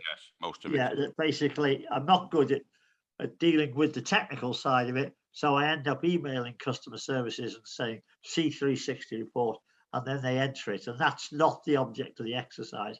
I know that. I would support refresher training. Thank you. Andrew Thomas now, please. Right, thank you, Chair. I think, Liz, you know my comments about this, basically. I'm looking at it from the end product.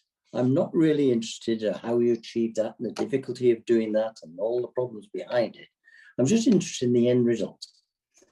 I just want to be able to make an inquiry and have an answer. And that just doesn't happen with this system. You know, to start off, you sort of submit your 360, and as Martin was saying, nothing happens. You submit it again, nothing happens. You submit it again, nothing happens. And you get fed up. And then you do get a response. Yes, we've received your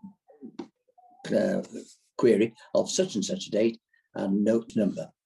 And you've forgotten what the date was or what the query is about. So that bit is completely useless.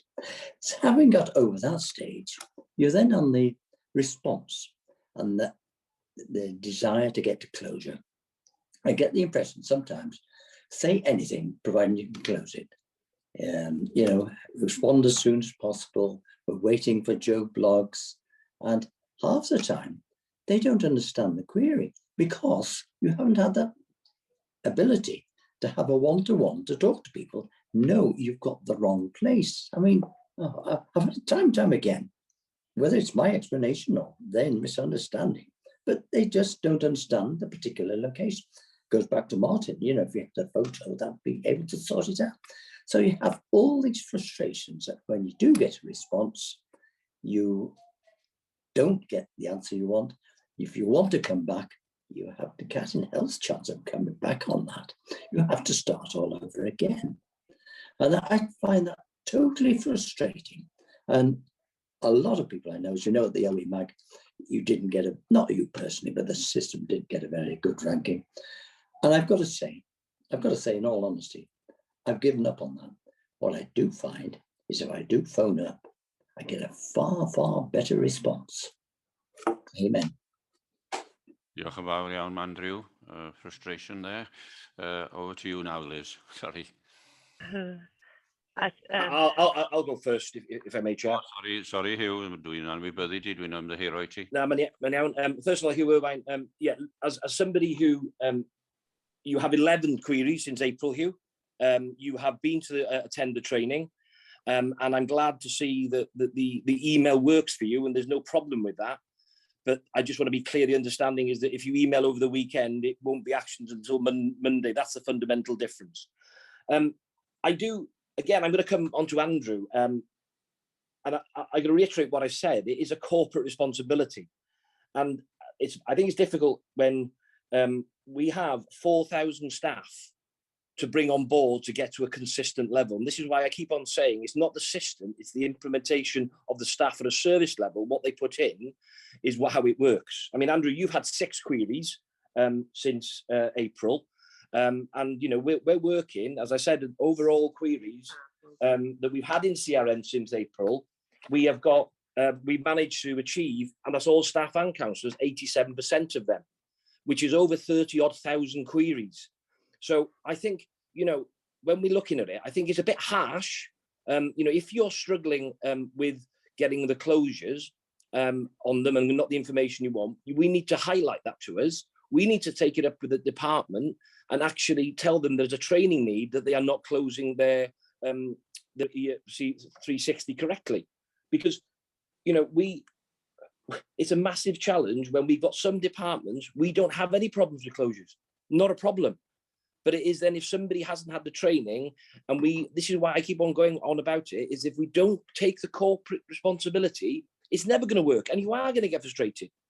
But I'm glad to see that you're able to phone up and you're getting better feedback from that, which shows that we have different options for different people, and that we're trying to accommodate each individual count. I mean, you know, I've got one councillor here who's at my top user of 87 queries in that period, and I haven't got him telling me that we're not closing properly. So maybe you're just unfortunate on the 6 that you've had, that you haven't had the best experience, and they may have been in a department that may have issues with closing, which if you email Liz the information, we can chase up for you and make sure that it doesn't happen again, because we want this to work for us all, not just the few that are getting the most out of it. And, you know, I've highlighted stuff, like I said to Martin Holland before, that we need to get every department on board, because it's not acceptable that we're spending money on a system that staff aren't all consistently working with. And that is the fundamental bottom line for me to get the best out of this system going forward. I don't know if Liz wants to add anything. Diolch yn fawr, Hugh. Now, Liz, you're not allowed to talk much today, are you? Come on then. I am. Oh, yes, just to add a point that Andrew made about closing an inquiry and not being able to come back to it. That is an improvement that we're wanting to change, because that's a frustration for the contact centre as well. When somebody rings up to say an inquiry has been closed and I want to find out some more information about it, then they're not able to reopen that inquiry. They have to log a new inquiry, which isn't good practice and isn't very efficient or helpful to anyone. So that's an area of improvement that we're working on at the moment. Oes yna rhywun o'r cyfarfod eisiau dod nôl cyn bod fi'n mynd ar y cynghorydd Mary Lloyd Davies? Croeso, Mary. O, mae yna un arall yn dod ymlaen. Dwi'n geith Mary. Dwi wedi galw Mary gyntaf. Diolch yn fawr, Mr Cadeirydd. Mae'n ddrwg gynna i ddod o flaen y Huw. Ond gai gychwyn hefo ategu sylw y cynghorydd Martin Holland, punch by punch, ac hefyd cynghorydd Andrew Thomas. Da chi yn gwybod y problemau dwi'n gael. Ond gai ddiolch hefyd i cynghorydd Hugh Hildrich-Roberts am cyflwyniad, a dwi'n siŵr oedd o ddim yn meddwl tagu unrhyw drafodaeth o be ddedodd o'n dechrau.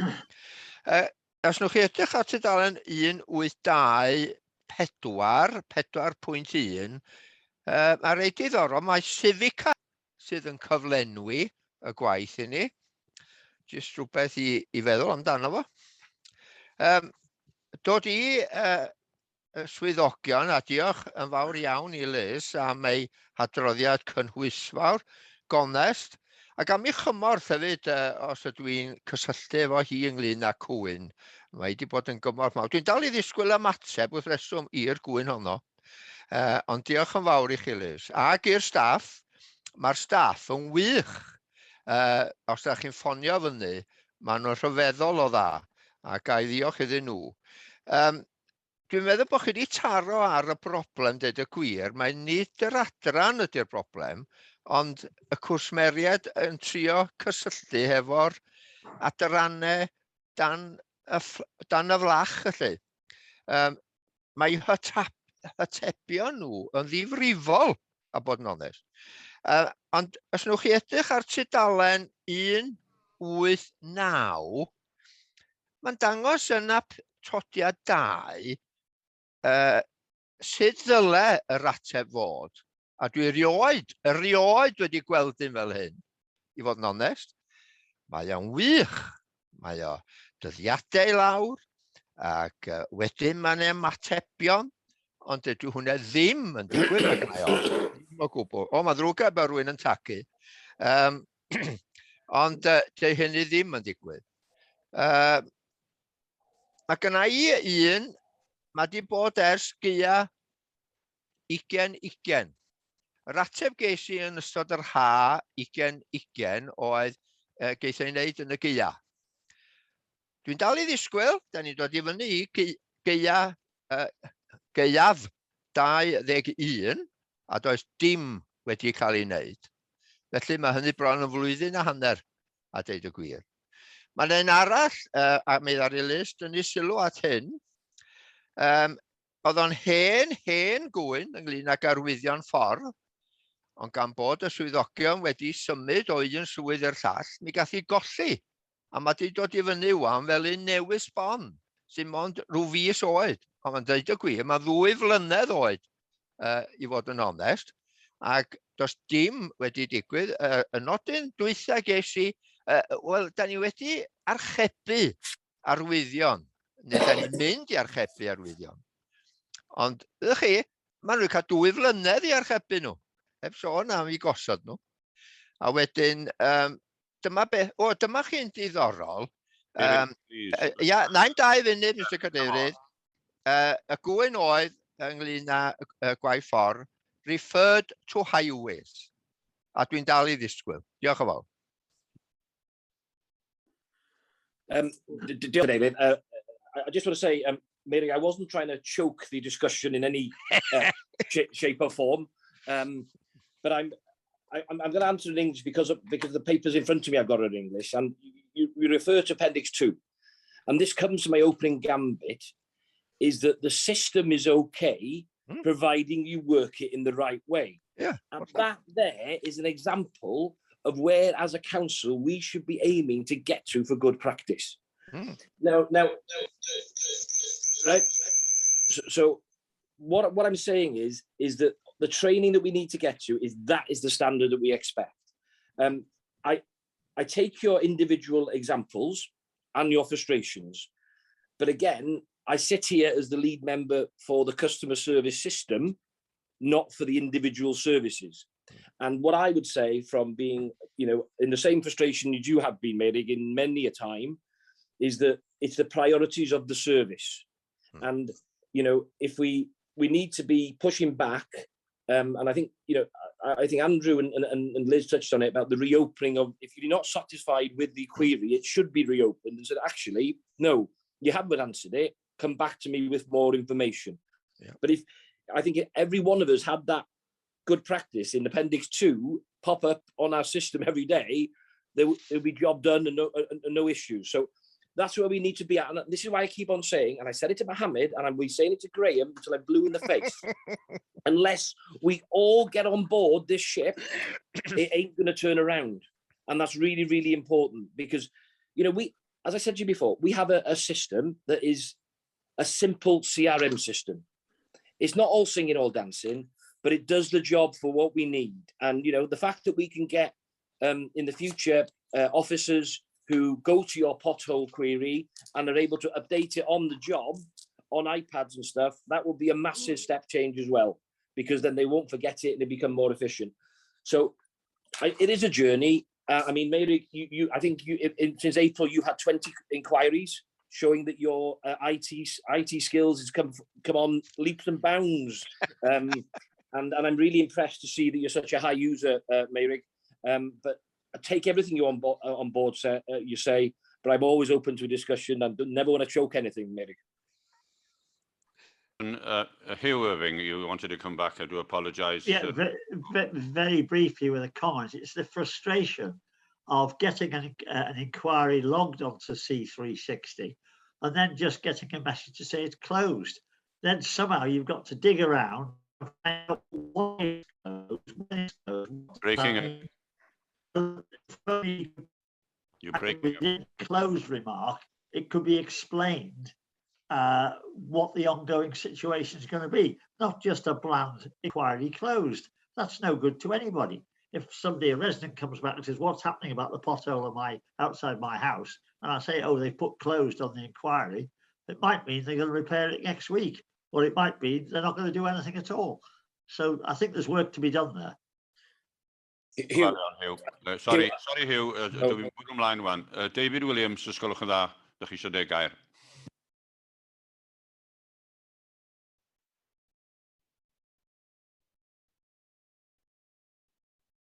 Jar mute, David. Okay, is that better? Yeah. Yeah, diolch, Mr. Cadeirydd. Just to back up what Hugh was saying, I also find it incredibly frustrating just to see that the inquiry's been closed. I mean, and no further information, and very often the problem still exists. Is there some way that we can be in some way consulted as to whether we're happy with the outcome before closing this inquiry and then going through all the whole rigmarole again of scrabbling around looking for when you reported it and to reopen it? Because I've still got an ongoing issue now with uncut grass banks that should have been done in August, still haven't been done, although I've been told they're going to be done. And this was over 6 weeks ago. Yeah, don't close these inquiries, please, without some sort of consultation with the councillor or the person that's raised it. That would be my request. Diolch. Da iawn, cyngor da iawn o hwnna. Nôl at Martin, a dyma'r ola I siarad ar hyn wan, achos mae gennym ni feitem arall I mynd drwodd. Very quickly, Mr. Chairman, it's just really, again, going back to that closure. I think when you look at the new improving this system, to me, when somebody says, and I've had those where they've just said this item is now closed and no explanation, but I also have had those where there is an explanation. We've put this on the work schedule, but to me, that's not completed. It's not completed until it's actually the job is done. So I would prefer to see those left open because I have found that when that happens, something goes on and then 2 months later, it still hasn't been done. So at least if it was on the open file, then at least we know where we are. That's just a point of information. Thank you. Diolch yn fawr. Could you be concise as you can, please, Hugh Hilditch and Liz, if you want to come back, please. Diolch. Yeah, thank you, Chair. Hugh Irvine, I think absolutely your frustration about the close, I think we totally get it and agree. We are aware that there's a future queue, like a parking area. So I think we need to look at that and how the staff can put it in there instead of just closing it. Because, the example that David's just given me, because I've sort of preempted a load of the questions there, so I've gone into deep knowledge of, what might raise. And, David's example is it's the council have issued the work to a contractor. So therefore they've closed it, but the contractor hasn't come back and done the work or whatever it may be. So that's an example that we need to chase up. We do have a further working group going forward on this, which I think, like Ellie said about the suggestions, we'll feed in. But I know we all speak from our own experiences, don't we? And we all speak from our frustration. I've got one going back a while on dropped curbs, and it frustrates me that I haven't had them done and what they are. So I totally empathise.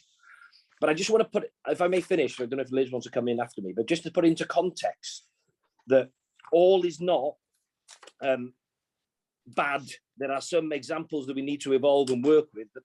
The inquiries that the council received from April to October 2021 was 38,152. Okay, right, and the majority of that is highways and waste, by the way. Yeah, so out of that, closed within the target date and no issues, 28,462, which is 82% of them have been closed within the target, and then 18% obviously haven't. And I want to just bear in mind that we are depending on some departments, highways especially, where I was out in a meeting saying that the number that they had last year on doing the jobs were double what they are now. So I totally understand the frustrations. I totally understand that we have challenges and we will endeavour, and I will be banging the drum, and I hope you will all speak to Graham and tell him how important 360 is to the organisation, that everybody uses it. But we've got a system that is fully bilingual, that is training. We are prepared to offer counsellor training. We're prepared to offer staff individual one-to-one training. It works when the information is put in right. It spits it out the other end correctly. But when it doesn't, we need to challenge it. And I think if you are having examples where you're getting a closure and you're not satisfied, you need to raise it ASAP, because we then need to raise it with the champions in that department and ask them to address the issues of what they're doing. So I think we've got something like 25 champions throughout the organisation that we can report to saying, you know, Mayerig's asked about signs in this area. He's had a closure. He hasn't had his signs. Where are they? You need to come back. So I think all I'm saying is give me real examples and I'll work with you to try and nail them. But if not, I'm struggling. Diolch yn fawr iawn ti. Thanks, Hugh. Great. Diolch. Da iawn. Liz, do you want to come back after that sermon? No, thank you.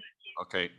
Diolch yn fawr iawn, Hugh, a diolch am ymateb mor bositif. Pob lwc i Liz hefo'r gwaith yma, dio ddim yn hawdd. And I hope that you will forgive us for being so blatant and so to the point. But Hugh Hilditch came back wonderfully well also, answering our queries. Well done. Felly, the recommendations. We have considered the content of this report and, if appropriate, identify areas that require further scrutiny. I think you've got some there. Can someone support that, please? Could you put your hand up? Thank you, Hugh, and seconded by Councillor Bob Murray. All in agreement? Diolch yn fawr iawn. Welwn i chi eto. We'll see you again. Ta-ra. Diolch yn fawr. Diolch yn fawr. Diolch yn fawr. Well, right, we go on to the next item, which is item 8. Cynghorydd Brian Jones, arweinydd Waste, Transport and Environment. Emlyn Jones, ydi o yma? Dwi'n gweld Mike. Morning, Chair. I'll have to leave my camera off because I already know, even though I was blowing the trumpet a couple of weeks about my new fibre connection, it worked fantastically well for a few days, and now, unfortunately, it's as bad as ever. So I'm speaking to my dear friends at the BT Open Reach Club and BT Open World, and so no camera, unfortunately. Right then, so the next report, it's a draft sustainable transport plan that we've got with you this morning. I think it's worth mentioning that in the current corporate plan, what's before you today has morphed from the connected communities strategy that we had. And probably the reason why it's morphed into the sustainable transport plan is because of the arrival of our climate and ecological strategy, which we now work to. And actually, in the next council, it will drive virtually everything we do. If we've got a corporate plan, when we've got our next corporate plan, climate change will probably be in that box. With perhaps nothing else, and everything will drop out of that into the services of the council, and that's the way it will run. So we've got this draft with you today. It will eventually be a clear vision for the future of transport in Denbighshire. We need it because, as I've already mentioned, we've declared a climate change and ecological emergency, and we've committed to becoming a net carbon zero council by 2030. With that, there's policy background and national context. Most of you will have heard of CLUDIANT, the new path, which is the new transport strategy for Wales. That will be driving our new plan. There's the regional picture, which is developing, which, if we talk about bus services, you'll have heard of corporate joint committees, you'll have heard of the North Wales Metro. All these come into what will help us develop our sustainable transport plan going forward. So we have got a vision for the next 20 years, which is in the pack. There's our priorities for the next 5 years. On where we see we will go, and we see how we will measure the success of that. Active travel will be a big part of it. Bus travel, I've just mentioned, will again be a major part of it, and tagged in with that, we must not forget about the rural areas of Denbighshire. I bang this drum at a regional level with the hierarchy of Transport for Wales and Welsh Government, that we mustn't forget about the rural areas of Denbighshire and how will we accommodate transport, active travel in those areas going forward. Really important thing that we don't forget that topic in the next council. Electric vehicle charging will be a major part in the short term, long term of the sustainable transport plan, which will encompass the fleet vehicles, flexi bus services, which some of you will have heard of. That has had some teething problems, but it has developed and it's been sort of well received across the region, North Wales region. So I personally see that it can be developed and give us a bespoke offering for residents. Planning policy will be important.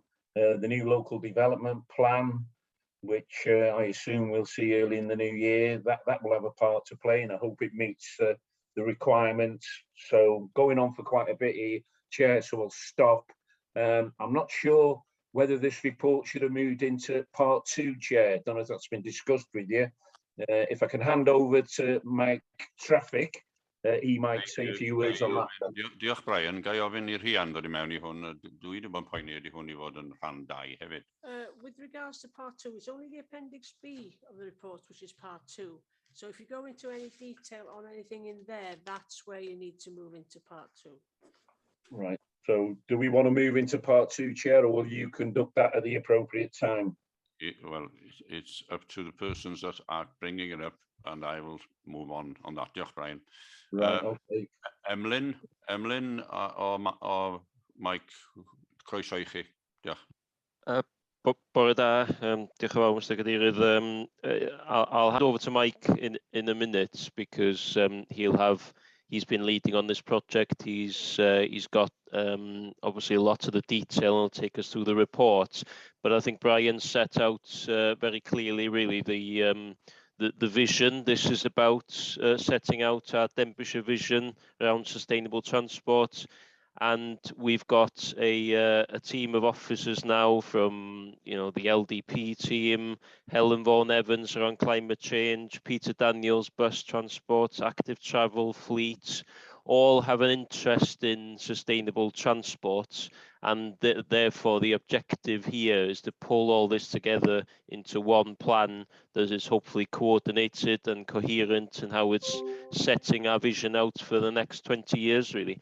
So, but obviously, we're not starting from scratch with all these activities. There's a lot of work that goes on at the moment, and hopefully you'll see from the plan and the report that we are very much active in this field and lots going on, but it's about building on that now for the future. So I'll hand over to Mike just to take us through the main points of the report, and obviously we're both here and happy to answer any questions. So diolch yn fawr, Mr. Cadeirydd.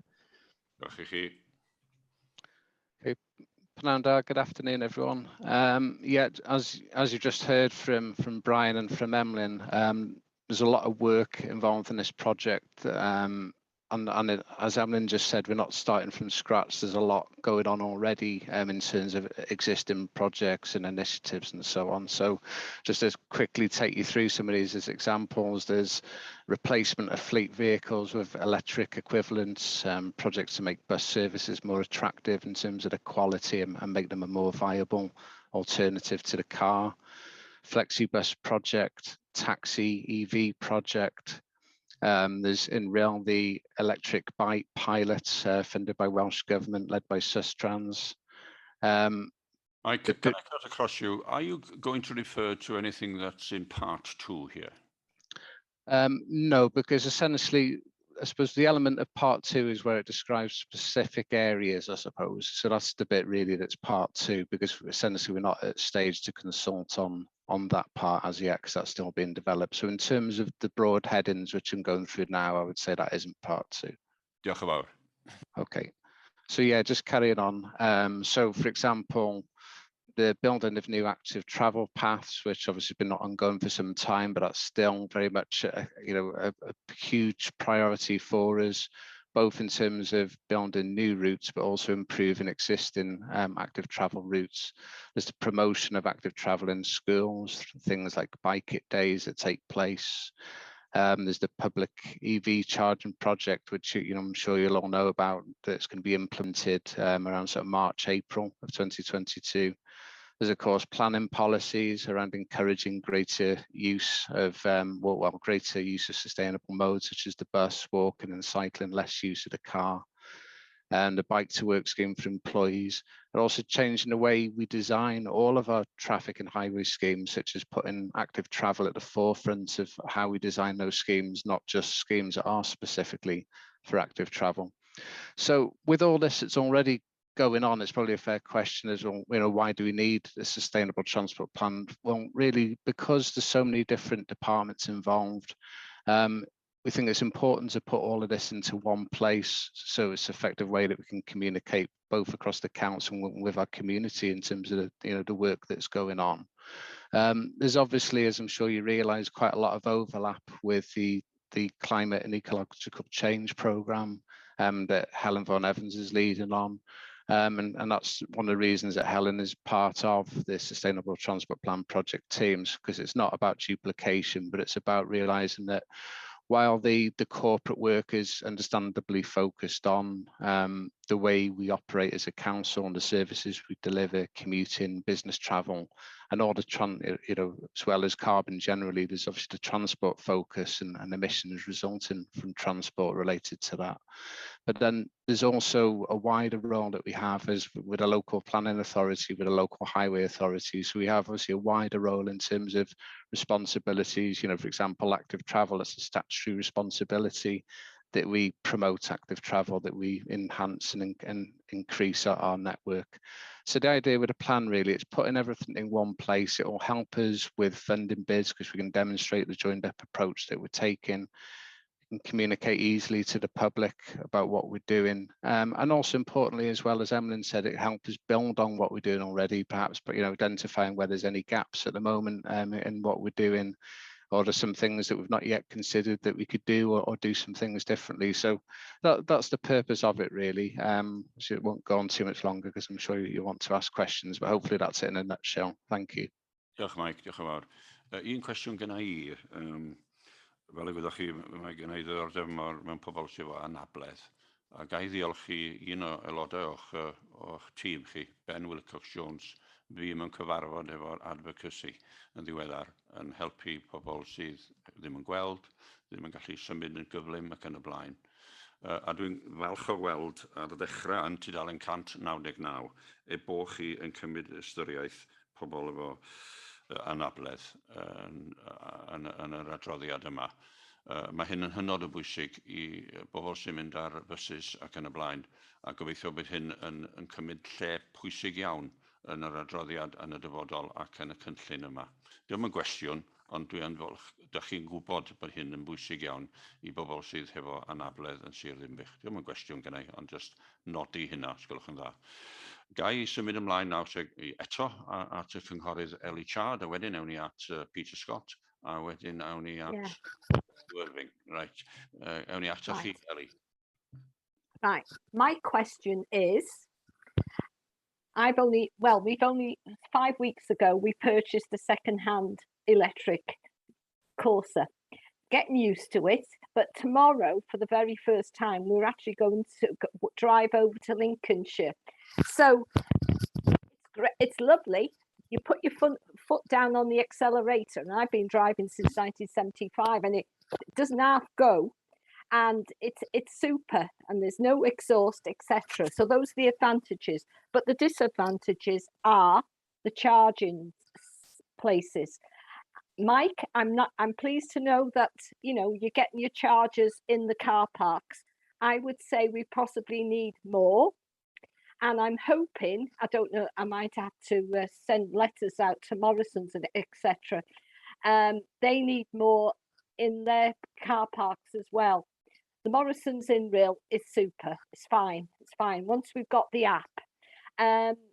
But also we need to make sure, and I think I might have to bring this up in planning, we do need all new properties to be with home chargers as well.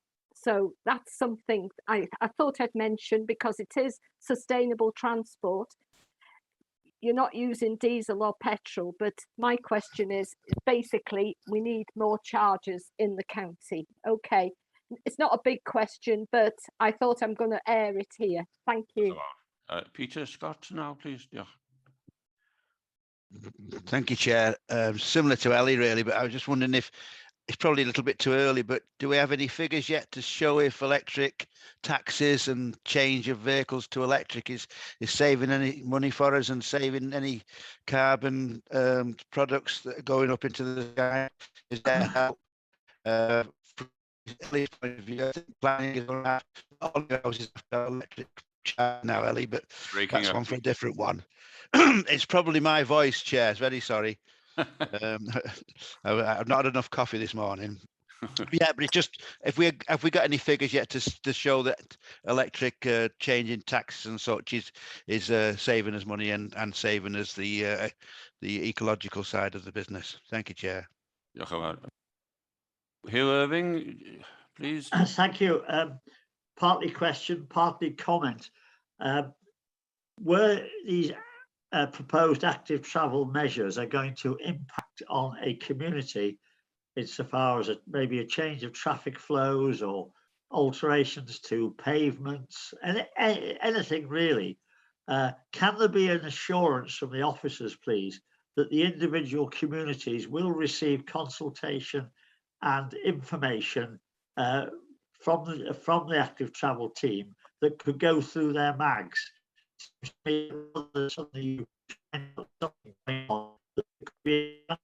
Of work in any individual community via the mags. I think that's quite an important way of making sure that members are aware of what's going on side with what's going on, and have the opportunity to raise any queries before there's a public row kicks off. So that was it. Just very briefly, a second observation following from Ellie. Somebody was trying to sell me a car recently, which I was stupid enough not to buy. And the result is I haven't got a car at the moment, is you can get some models of cars now that don't need an electric charging point. This one had a cable that ran from it and would go into a 3-pin plug through your letterbox if you had a convenient socket. But that's just an observation. Can I, Hugh? Sorry, the time is going, Ellie. All right. Responses from Mike now, then, please, about the 3 persons who just asked you questions. Okay, yeah, I'll start with Councillor Child's question. So, yeah, I mean, the next phase, or rather the phase that we're implementing, as I said, in March and April, that is very much phase 1. And you know, we see it as a learning opportunity. Those 8 locations that having charging points in, I mean, that's a total of 30 actual charge points, which, you know, is a significant increase from, I think, the one public Denbighshire owned one that we have at the moment. So we'll look at the usage data to see what the uptake is, and that will help inform, obviously, rollout. And, you know, there's also different sort of delivery models in the future as well. So, you know, for example, if there's more interest, say, from the private sector in terms of coming in and just essentially just want to rent in the space, in effect, you know, that's also something that we can look at. Just to be aware as well, the Welsh Government are also, and with Transport for Wales, they're looking at the wider network. So in terms of longer distance journeys in the trunk road network, they've got a project where they're looking at charging points appropriately spaced across the trunk road network, you know, which not just the A55, but of course includes the A5 and the A494. So for example, there's a site in Green Lane car park in Corwin, I believe it's being looked at the moment as part of that. Okay, so that was it in terms of, and then there was the question about new properties, and again, yeah, that is something that's being looked at in terms of the planning of new properties, and you know, something that will be embedded as part of the policy, I'm sure, going forward. So Councillor Scott's question about figures, I'm not aware of any figures at the moment. I suspect it's too early. My colleague Peter Daniels is also here today, though. So Peter, I don't know if you're aware if there's any figures yet, or if it's too early in terms of actual reductions in emissions and so on.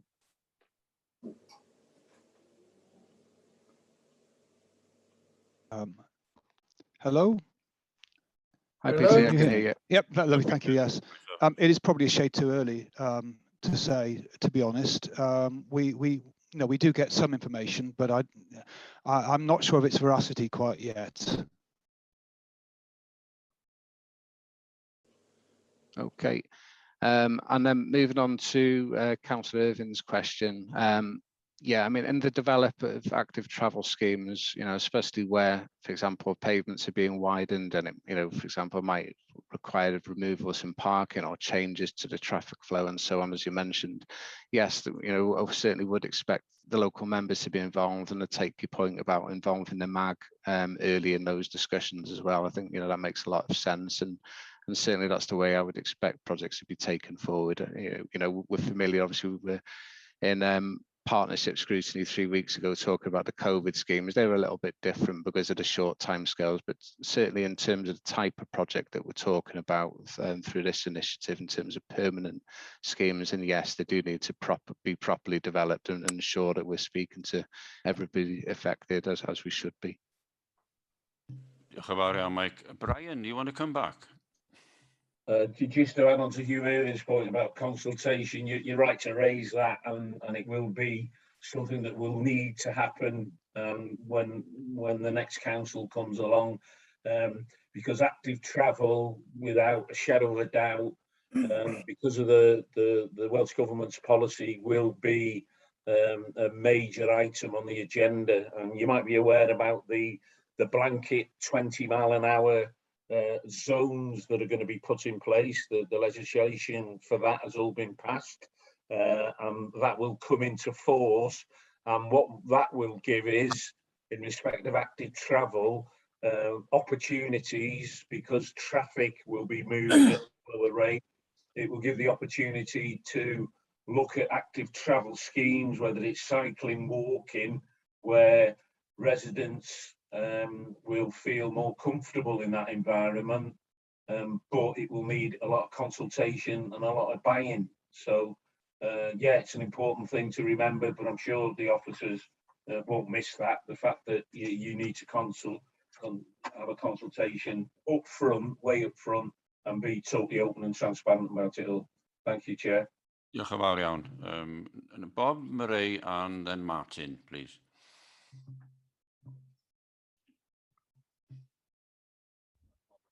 Bob, you're on mute. Do apologise. Thank you very much, Chair. Great to see you, Mike. I'm speaking on behalf of Councillor Hugh Irving and myself, because both our wards are on the Morvers.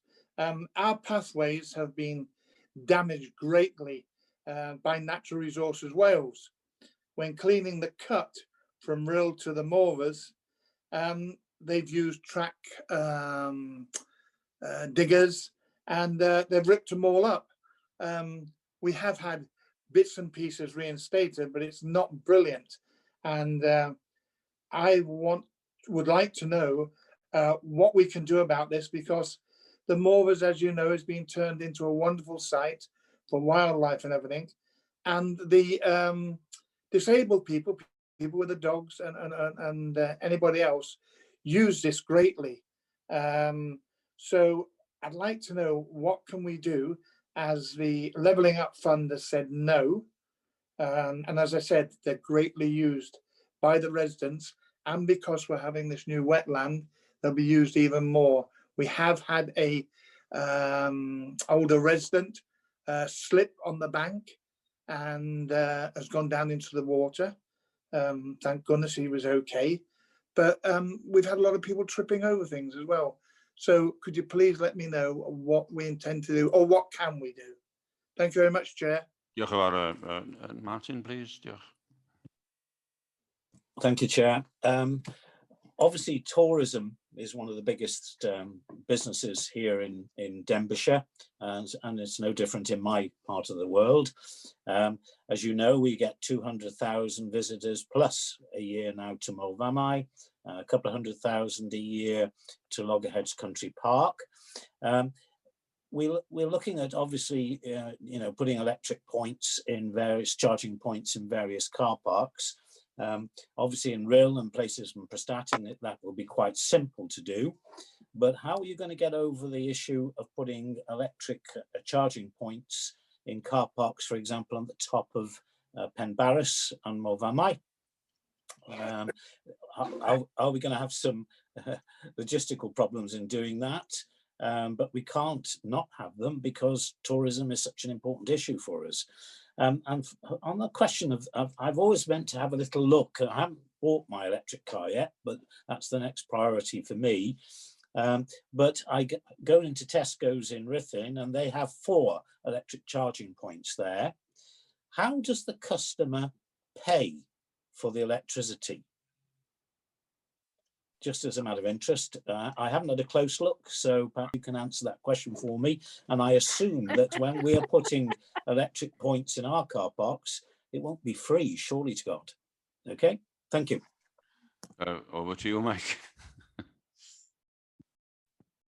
Okay, so Councillor Murray's points first. I mean, I'll speak to our countryside services team firstly about the damage that's been referred to caused by NRW, because clearly any works that take place, even if it's just the actual access to and from where the work is taking place, the expectation would be that things are reinstated to the condition they were in prior to the work taking place. So I'll follow that up. And then on the second point about sort of what improvements can be made to that area, again, there's 2 aspects to that. I mean, again, it's a conversation we can certainly have outside of this meeting with countryside services in terms of scope for that site. And secondly, you might be aware of the active travel mapping that we've been doing at the moment. And one of the things that's included, I mean, it's been a statutory requirement that we've done that, and it's been looking at what improvements are required to the network going forward. And it's something that we've had a lot of public feedback on that. And so I don't know off the top of my head, but it'd be interesting to see if that's one of the areas that's been identified. Next piece of work we'll have to do, of course, will be how we prioritise all those locations as well into a programme that can be developed, within the sort of resources that we have as well. But happy to follow up that conversation outside of this meeting. Okay, on to Councillor Holland's points then. Yeah, I mean, logistically, getting power to remote car parks is obviously a serious challenge. And what would have to happen, it would be a case of looking at each car park on a sort of case-by-case basis. There's clearly a need to be looking at those kind of locations because, of course, it's part of, and as more and more people, of course, have electric vehicles, it's the sort of thing that is going to become more widely used, of course. It does likely mean that the costs of getting power to those kind of locations are going to be a lot more, depending what's in the vicinity. And it also is related to the level of power supplied, of course, as well. So the more sort of, they call them the fast chargers, which are in the sort of 7 to 22 kilowatt range, are more sort of standard power supply. But then when you go in for, say, the 50 or the rapid, as you can see in motorway service stations, you can be involved in putting a small substation in and those type of things as well. So it's very much a case-by-case basis. In terms of the question, I mean, will ours be free? No, they won't. There won't be a charge, I'd be glad to hear. And that's part of the contract arrangement that we're looking at the moment. But in terms of how customers pay, there's essentially a couple of different options, but the charging points that we're looking at have what's called an open point protocol. So essentially, there's a range of different apps that people can install on the smartphone. One of the popular ones you might have heard of is ZapMap, which also maps where all charging points are, both publicly owned and privately owned, that are available for public use. So they can pay for a variety of different apps. Some energy, like domestic energy providers, I know, for example, Ecotricity had a scheme where if you were a domestic customer with them, you got it for free. But generally, people have to set an account up with the app, and then they pay through that, basically. And then another option as well is, because I appreciate not everybody may have a smartphone, so there's also another technology. You might have heard of the All-Star fuel cards, which traditionally have been used for paying for petrol and diesel, but they're also have been diversified so they can be used for electric vehicle payments as well. So it's essentially you scan the card, basically. You'd obviously have an account set up and you pay that way as well, but there's certainly be no cash going into the charging points. Okay, thank you, Mike, for that. Can I just say, Mr. Chairman, it looks as if I'm going to have to buy one of those damn iPhones, which I've been avoiding for years. So I'm going to have one of those. God, they win always, don't they? And the other point is, obviously, what I'm concerned about is we've just had a lot of parking problems, as you know, at Mulvamai. I'd hate to think that in the future the problem will be abandoned cars because they can't get a charge. But I just add that to the pot. Thank you very much, Mike. That's great. And thanks for explaining how they pay for them. Thank you. Dion, Mike. I have to fetch my coat now. It's so cold here. It's all right for you. You're in your homes in brilliant heating. RHAN, Rodri and Marian and myself are really, really cold. So I hope Councillor Meirig Lloyd-Davies and Gwyneth Kensler will be as quick as possible, please. We'll start with Gwyneth. I'm going to fetch my coat. So if I disappear, you know where I've gone. Thank you, Diolch fawr iawn. Thank you very much. I'll be very quick with the electric charging. And this was pointed out to me the other day. And it has been touched on this morning. Probably all houses will have electric cars by a certain time. Yes, and they will need charging. So this will affect planning. Do we have to wait for the Welsh Government to come forward with the planning, with a TAN, or is this something that we can work on ourselves in planning right now? The other one is climate change. How are we measuring the carbon use or carbon footprint or in things like the flood defence schemes and road surfacing? And finally, flexi. Peter there knows that I have lots of concerns about the flexi service. And is there a lot of pressure from the Welsh Government to impose things like flexi upon us? Or do we have a local, can we make some local comments? Diolch fawr iawn. Ydych chi, Meirig, gyntaf a fedrwch chi. Diolch yn fawr. O, diolch yn fawr, Mr Cadeirydd, ac cydymdeimlo fo chi yn yr oerni yma ac i'r gweithwyr hefyd. Diolch i Mike hefyd am yr adroddiad. Dwi'n gwybod wrach sa well i mi fynd i'r adran binc. Eisiau mynd i'r adran binc. Wel, mae yn adroddiad, yn dydi, Mr Cadeirydd. Ni'n cynnig bod ni'n cael mynd rwan. Hwy'n yn cynnig bod ni'n mynd i part 2, i'r rhan 2. Propose that we move to part 2. Right. Eilwyd gyda i. Bydd yn sydyn wan. Diolch yn fawr. Diolch yn fawr. Sori am hynny, Mr Cadeirydd. Wel, dim ond i ddweud. 2 funud. 2 funud, neu frysio. Ydych chi wedi... Ar ola rwan, achos mae amser yn mynd, mae gennau gyfarfod am 1 o'clock fy hun.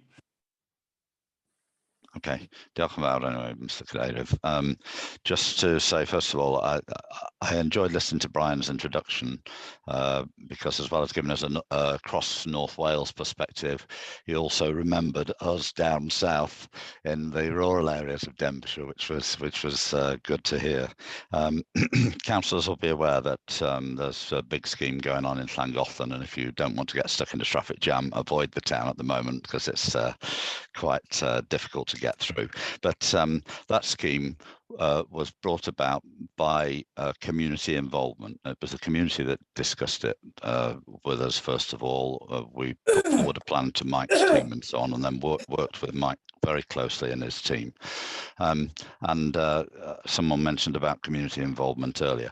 It can be very uncomfortable because there's two extremes which all seem to get very involved. We're put a tremendous amount of pressure from the Friends of the Earth and the people who enjoy active travel, and then on the other side you've got people who want to have as many car parking spaces as possible and let's cram tourists into the town and so on. So it's difficult and it is uncomfortable, and for councillors to steer the community forward it is a challenge, but it's absolutely essential, I think, and we've been really pleased to work with Mike in that sort of way, and he's had a lot of very interesting conversations, I know, in Llangollen about things. The only question But the thing that I want to mention is that one of the problems with Llangollen is that it's an old market town. It's got narrow streets, and in order to make active travel happen in the town, we really need to knock one side of the street down and widen it to give place for a cycle route and so on.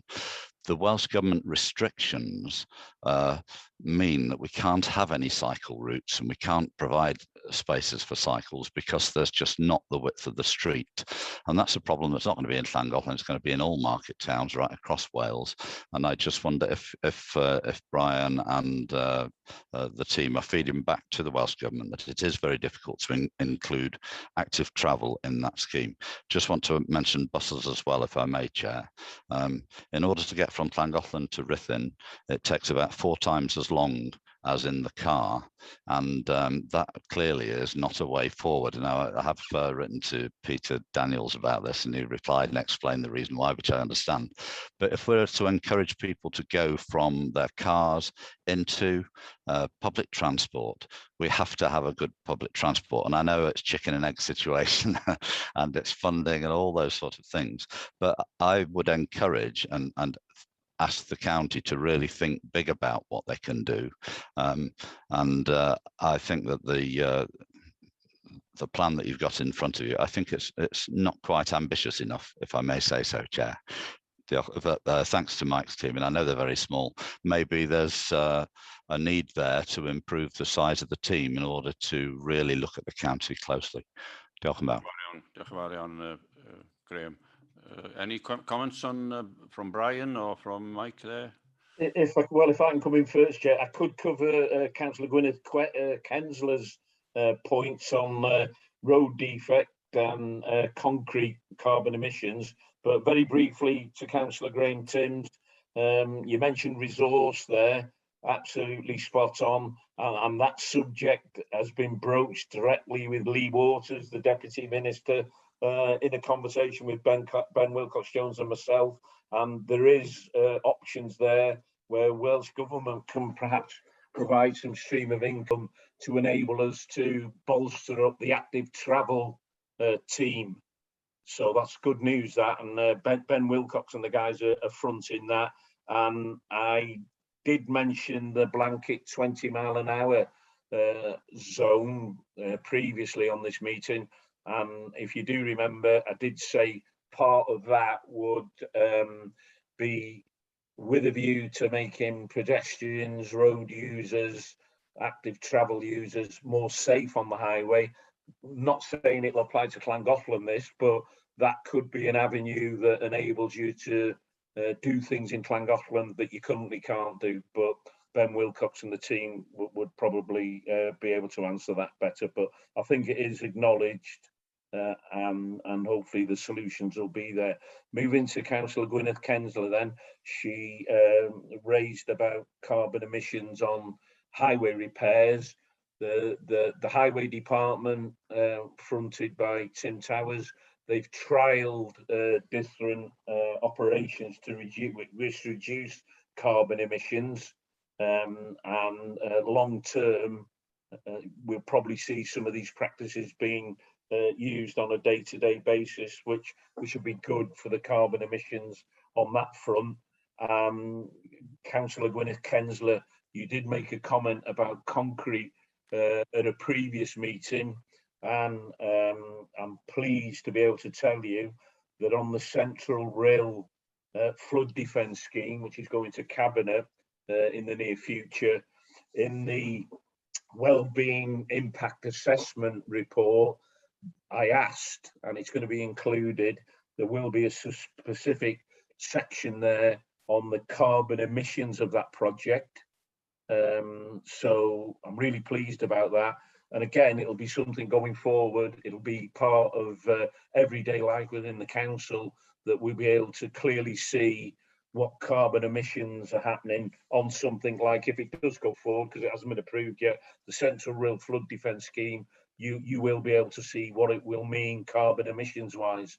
And in that impact assessment, you'll also see there's a couple of options there which could reduce the carbon emissions on that project if it goes forward. So I'm personally, as the lead member, really pleased about that. Officers took my comments on board and they've gone away and done this assessment. But thanks to you, Councillor Gwynedd-Kensler, because you put it in my mind. And so thank you for that. So I'm going to see some action on that front. Thank you, Chair.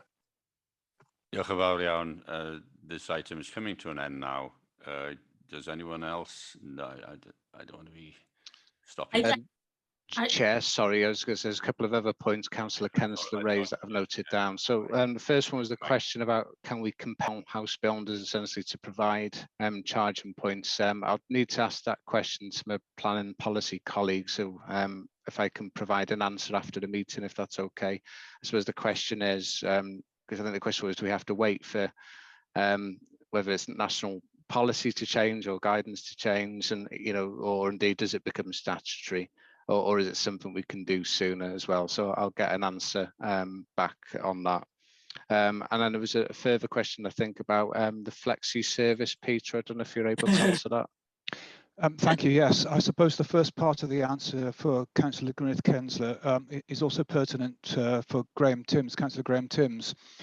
Currently, there's an emerging landscape, as you're probably aware now, regarding Transport for Wales and CJCs and so on, and even talk about franchising. And we're going to see potential improvements to bus services as we go forward. And it's a matter of now finding out how we as a council sit in within that and how we can ensure that the voices of local members are well and truly heard. So there's nothing that's off the table, and plenty of things that could well be on the table as well. So we're very much in the infancy of this this emerging landscape, and we'll keep members informed as and when it develops.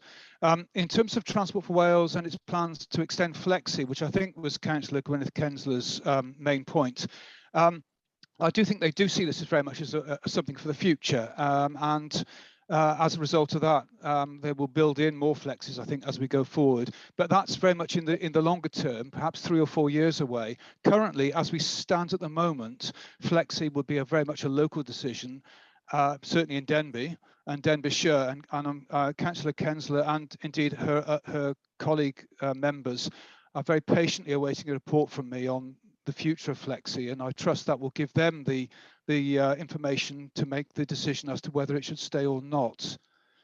Thank you.